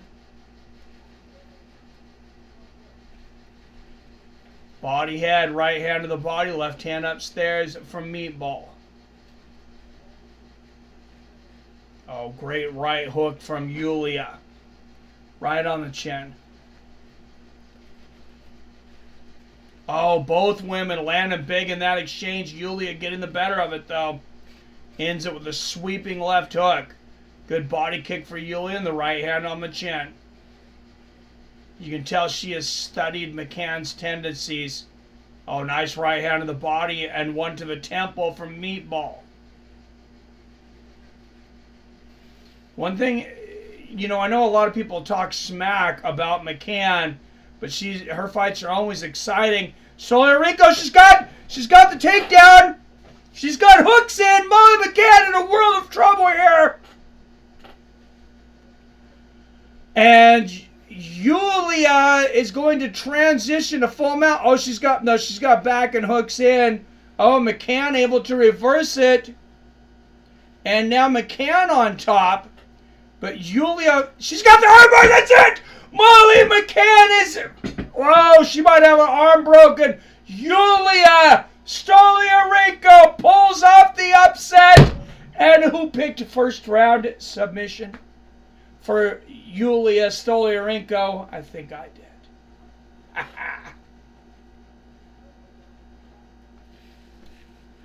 Certain fighters are very entertaining, right? Struggle to get into WMA. Picked the trifecta.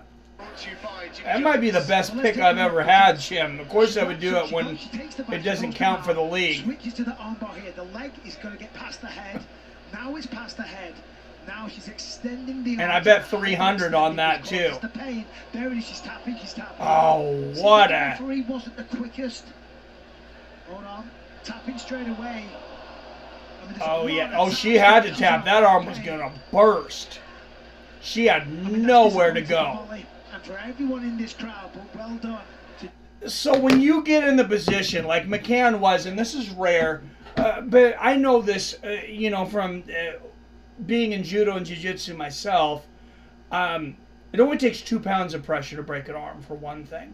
But when you are fighting everything with just your arm and you have no angle or leverage, you're fighting the entire body, there becomes a point where it's basically impossible to get out of that armbar against somebody with the technique, especially the way that one came. The belly down. I mean, McCann had nowhere to go and nowhere to be.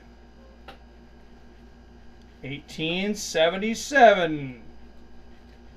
Nice. Oh, you got all three, Jim? Beautiful. Good job, man.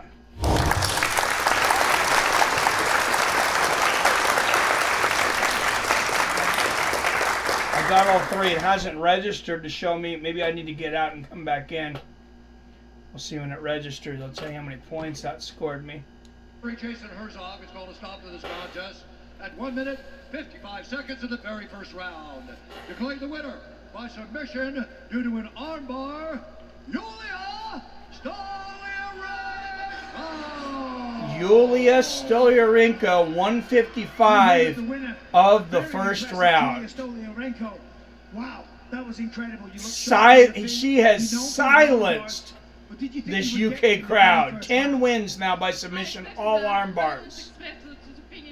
And I know that I can finish it in every round. Got the Lithuanian Ronda Rousey here. Well, that was an amazing performance. Listen, everybody loves Molly here. She puts on a show every time. You got booed when you walked in, but it certainly didn't affect you at all. Sorry, can you? Probably motivated her. It never affected you at all.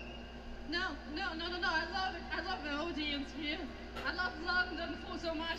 That's my fucking home. It's so close to Lithuania. There are people, my people here. First time in my career I'm fighting with my... All right, there it is, the trifecta.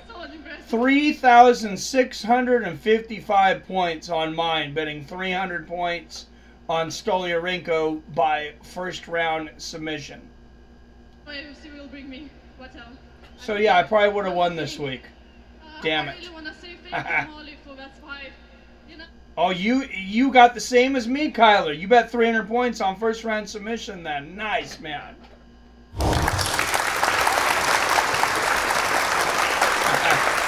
got more, dang it, right? Biggest win of my verdict career. I think it probably is for me too, Kyler. Damn, good job, man. All right, and the main event is up next. Will Tom Aspinall please leave this crowd with a good feeling, or will he send everyone home crying tonight with the two biggest English stars losing? Leon Edwards looking on and clapping. All right, so here's our August 5th card.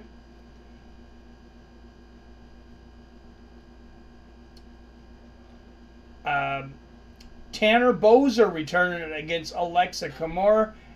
Always entertaining when he fights. Ludovic Klein coming back a lightweight. I love watching him fight, taking on Ignacio Bahamondes. Dustin Jacoby taking on Kennedy Zachekwu.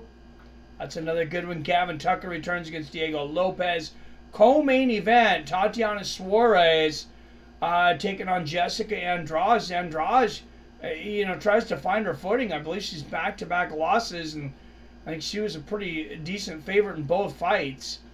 And, of course, our main event, Corey Sandhagen, Rob Font, it's actually going to be at a catch weight of 140 pounds. Dennis said he didn't like the catch weight, but, Font coming in as a late replacement for Umar Nurmagomedov, who was injured and is unable to fight.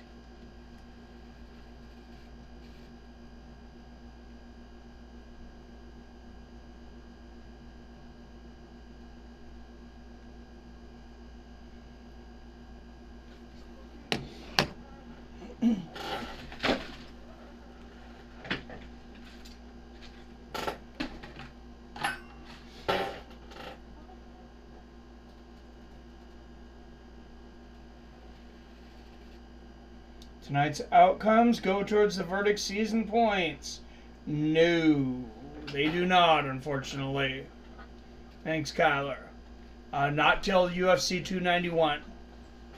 But that's good for anybody who hasn't joined yet, because you're not moving behind. MVP may be head of the UFC. Great addition or not? Oh, it'd be awesome.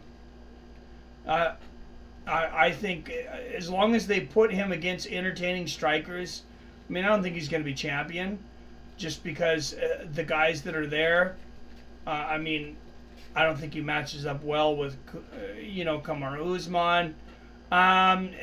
He's probably got a decent chance against Leon Edwards, I guess, just because stylistically. I would give Leon the edge in that fight, though. Colby would be a horrible matchup for him. I think Colby would tear him up. Obviously, Hamzat, horrible matchup as well.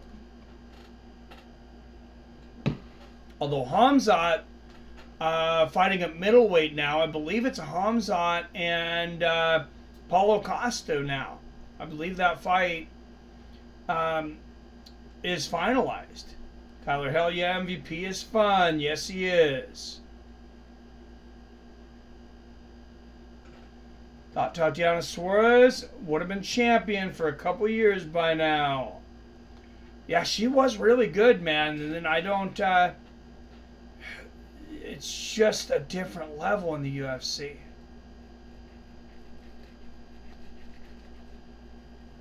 Hope MVP makes Bellator look good, unlike Michael Chandler. I've liked Chandler. I know Chandler, he's dropped some fights, he's won some fights, but man, he might be the most entertaining watch in the sport right now. Him and Gaethje.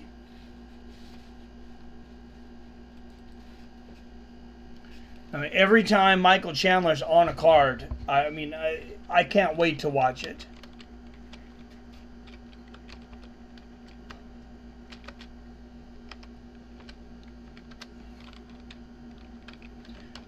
Good job by the bettors this week, though.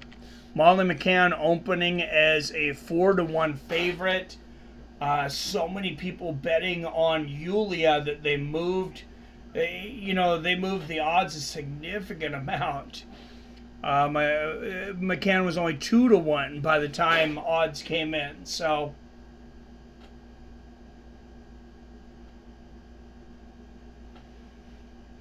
now Tom Aspinall, a 4-1, that has stuck. A lot of people are picking Marcin Tybura to win this, though.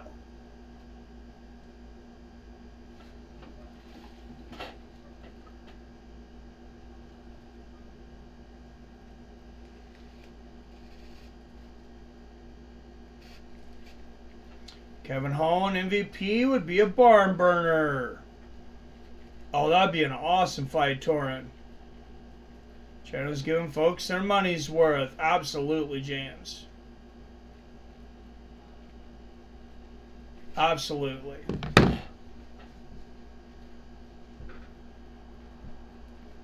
All right, main event of the evening, heavyweights, and you know, UK's biggest prospect at heavyweight right now, Tom Aspinall. I think he's got a tough fight ahead of him tonight. I think Tybura is, you know, he's a tough out. The odds makers disagree with me. Hey, Nuka-Cola! Thank you, sir. Thanks for coming in. Good to see you in here. Marcin KO in the third. I got Marcin KO in the first. Hello, shout out to Italy, Roberta. Thanks for coming in. Who you got in this fight? And, you know, Stoliarenko, it's a Lithuanian name. I thought that might be an Italian name for a moment, because I was friends with a Stephanie that had a real similar last name.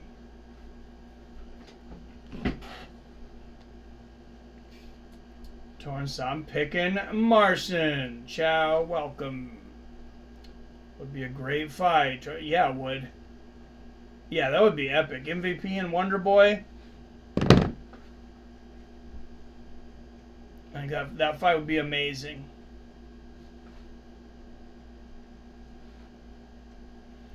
I'd kind of like to see MVP rematch Mike Perry and Bare Knuckle too, to be honest.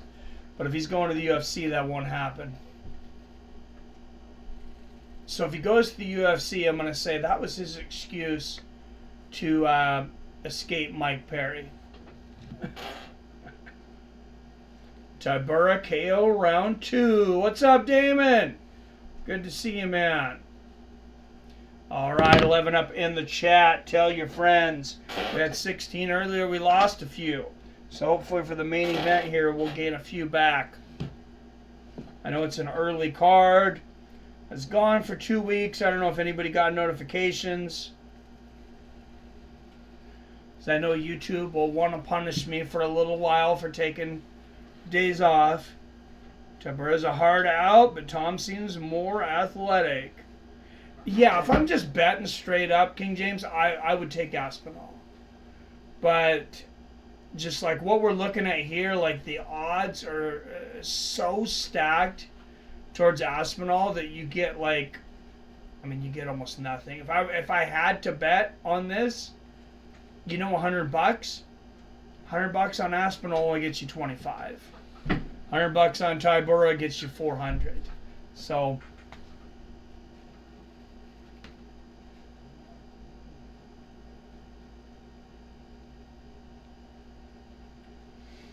got notifications just a bit late due to being at work. Well, thank you, PBR, for letting me know. I lost power from a thunderstorm a few hours ago. Oh, crap. I love thunderstorms, but yeah, I hate losing power, man. So hopefully you got it back now, or are you just watching this on your phone battery? Yeah, Tybura's got some highlights. He's beaten some good guys. My favorite performance of his, of course, was dismantling and destroying Greg Hardy. King James, Tybura is the bet to make. Yeah, I think so. And I mean, when you look at it like that, you're like, oh, 4-1, I'll take the 4-1 favorite. But I mean, like I said, if you're throwing down $100, you're choosing between winning 25 on Aspinall or winning 400 on Tybura. I mean, I don't know if I would bet the fight, but it seems like a no-brainer. If I was going to bet Aspinall, and I'm not confident enough to do this, if I was 4-1 confident, I'd throw down 400 on him to win 100. But, I mean, that's really risky if he loses, obviously. Back on a moment ago, most likely from a local tree coming down. Yeah, that sucks when trees come down on the power lines. Marcin Tybura making his way to the octagon. He's going to obviously hear a lot of boos from this UK crowd here in a moment. As soon as they see him, try not to get copyrighted for the music here. From Julija, Poland. Back in 2017 versus Manu, 5.5 years later. Oh, he's not getting the boos. And boy, has he earned it. Not getting a lot of cheers, but 2 in a row. That not was getting the boos either. under the radar. He enters the octagon.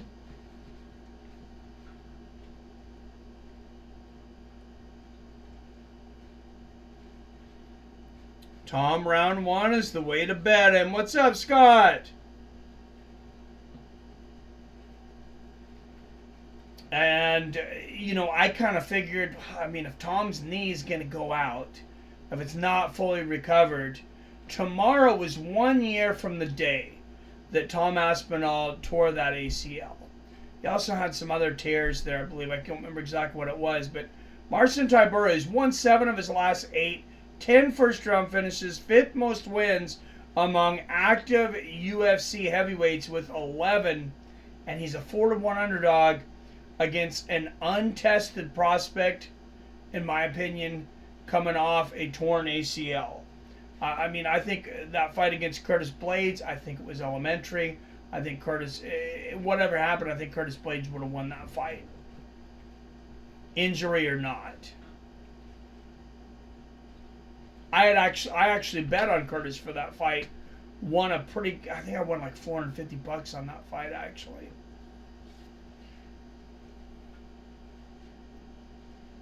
What's up, username? Hello, just joined. Have you heard about XRP and XLM? I have not bought any crypto in quite some time, though. I know XRP's Ripple. XLM it's not Monero. But yeah, I've heard of them. It's because you're not allowed to boo while Red Hot Chili Peppers are playing. Good point, Kyler. How many times you lose or win, it's about how you can come back and keep getting back up and keep moving forward. Like Rocky said, nothing's ever going to be easy. If you want to keep pushing, no matter what, never let anybody tell you you can't. Because tonight, again... Alright, I don't know what the music is yet that Aspinall's coming up, but I don't want to get tagged for a copyright, obviously. Stellar, thank you, username. Yeah, if I bought anything right now, though, it would be Bitcoin. The next one, possibly Ethereum. Personally, I wouldn't touch anything else, but it sounds like you know a lot more about it than I do, so...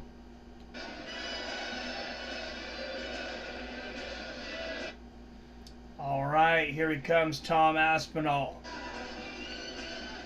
Shouldn't he come out to Russia's Major Tom? I mean, just saying.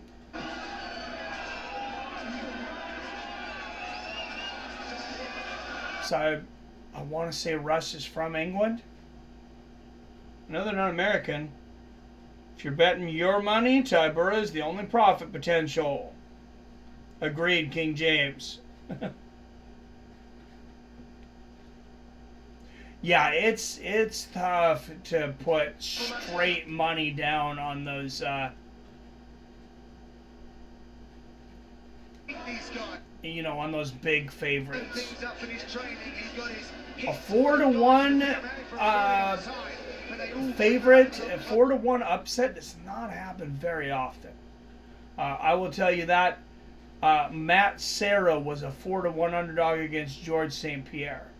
And everybody knows how big of an upset that was. Odds-wise, this would be the same thing. Same thing, James Toney. A lot of mismatches actually end up 4-1. So James Toney and Randy Couture, God, we all wish, I know we should have bet our houses because we knew there's no way James Toney was going to win that. Tom Aspinall finished all 12 wins, 9 knockouts, 3 submissions, tied for most finishes in UFC heavyweight division with 5. Someone should recreate and use the old Pride entrance. Absolutely Nuka-Cola. Couch says they're Canadian.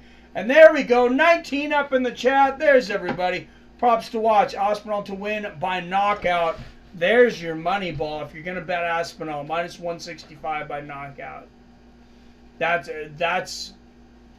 probably the bet I would make if I was going to put anything down on this fight. And I just put 165 to win 100 because I generally don't bet to make less than $100.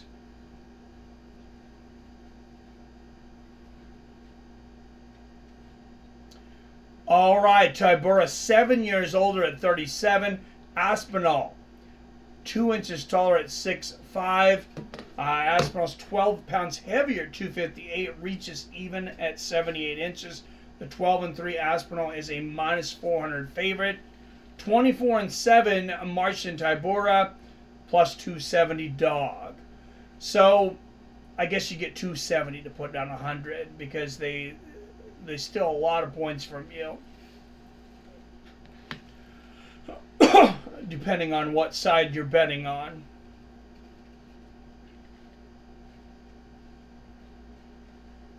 I mean, that's 130 points difference. All right, judges, Mike Bell, Ben Cartledge, Daniel Watheri.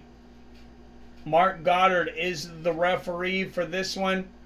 Ladies and gentlemen, Fights of Friends family, it is the main event of the evening. Heavyweights, 5 rounds from London, England. Let's get it on.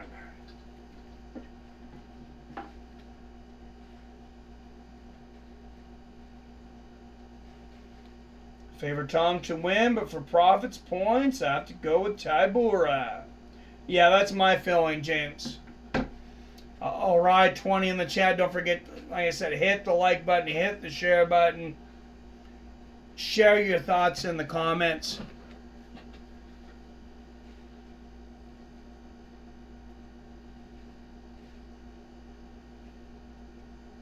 And here we go. Out of the blue corner, a plus 270 underdog. He is 3-3 as a UFC underdog from Julija, Poland.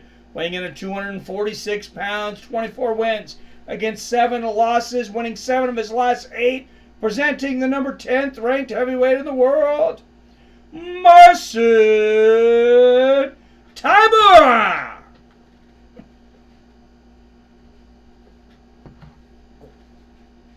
And out of the red corner,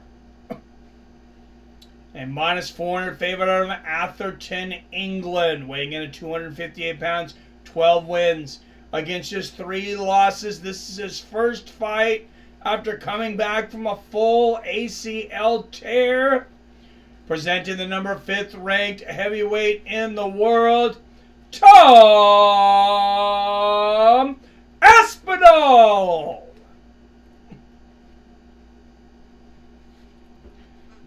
See, now if he had Asperger's, he could be Tom the Aspinall. How cool would that be? Thoughts are, I like MMA fights, bikini chicks, and Scott. I think my thoughts are Scotch. I think my thoughts are good. Yes, I like your thoughts too, PBR.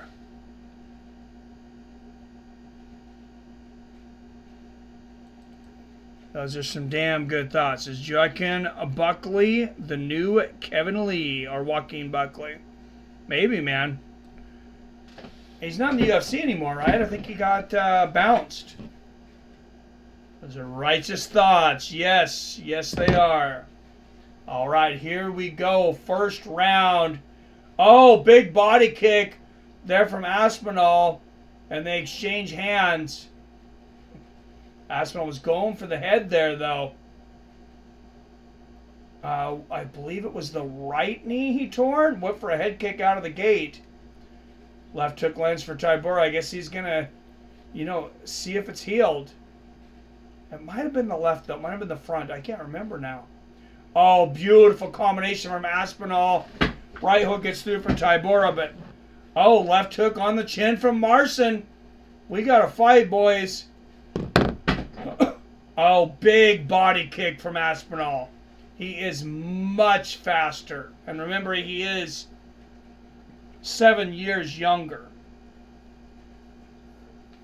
Lee retired. Yeah, I do remember seeing that. Torrin. Oh, 1-2 from Aspinall. Tybura's floored. It is all over. Tom Aspinall with the knockout in the very first round, and that has to be so sweet after the last year of sitting out. We all knew it was likely to go that way.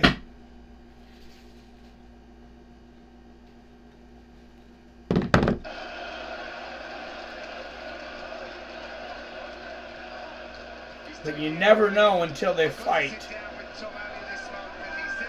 And Marcin Tybura got smoked.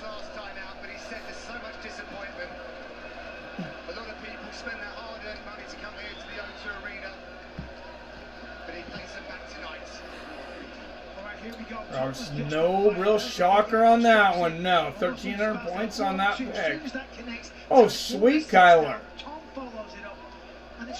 So you would have won, I think. I'm pretty sure you would have won this week if it counted for the league. But you might, I would watch it. You got to be among the top 10%, if not of all players, if not higher. Marcin in slow motion at best. Tom's a big dude with real speed. Yeah, he's a very athletic guy, Robert. That's for sure. All right, guys. It was fun to be back. Next week, I'll have a few posts reminding people. But next week, Verdict Fantasy MMA Season 2, it starts. I'm gonna put the link up there for you guys right now to join our league. There was 17 in it earlier. There's 17 people in here. Wyatt Matheson, the defending champion.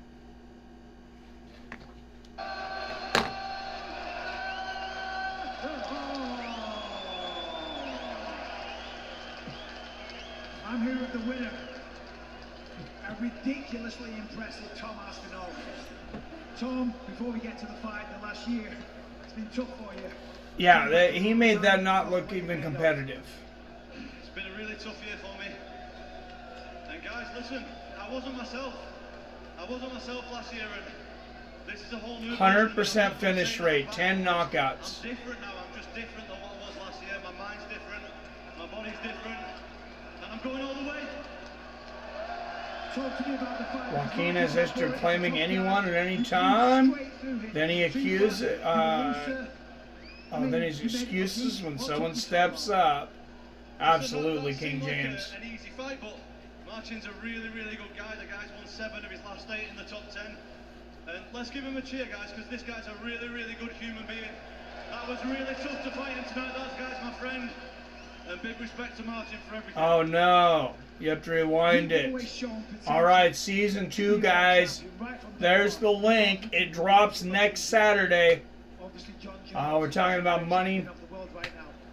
Some money interest. We'll put up some polls. See if we'll do 10 or 20 bucks for anybody that doesn't want to play for money. That's fine. If you don't send the money in, you can still win the league. Still play with us. For Cyril Geiger, Sergey Spivak, I'm going to beat the winner, and then I'm going to beat John Jones. All right, so he wants the winner of Cyril Gane and Sergey Spivak, and then he wants John Jones. That's assuming Jones gets past Stipe, which I believe he will. Sucks that Tom took an L over a freak knee issue. Yeah, he'd be 12-2. So for it to end, it needs some more fights to watch. Said for it to need some more fights to watch. I hear you, Kyler. Oarchi says, give him Pavlovich. That's, yeah, Pavlovich is a monster, too. That's a good one. All right, guys. Thanks for everybody for joining me. It was nice to take a few weeks off. You know, do some cool stuff. But it's great to be back. You know, I look forward to doing this every week, chatting with you guys, catching up with you guys. And, you know, just talking fights. Pavlovich versus Aspinall would be great. Yes, it would, King James. All right, I got an interview to set up with a fighter that will be in these upcoming Olympics. That's all I'll say for now. But I will be posting that. It'll be up tomorrow. As always, I love you, I respect you, and I'll see your fine asses next time.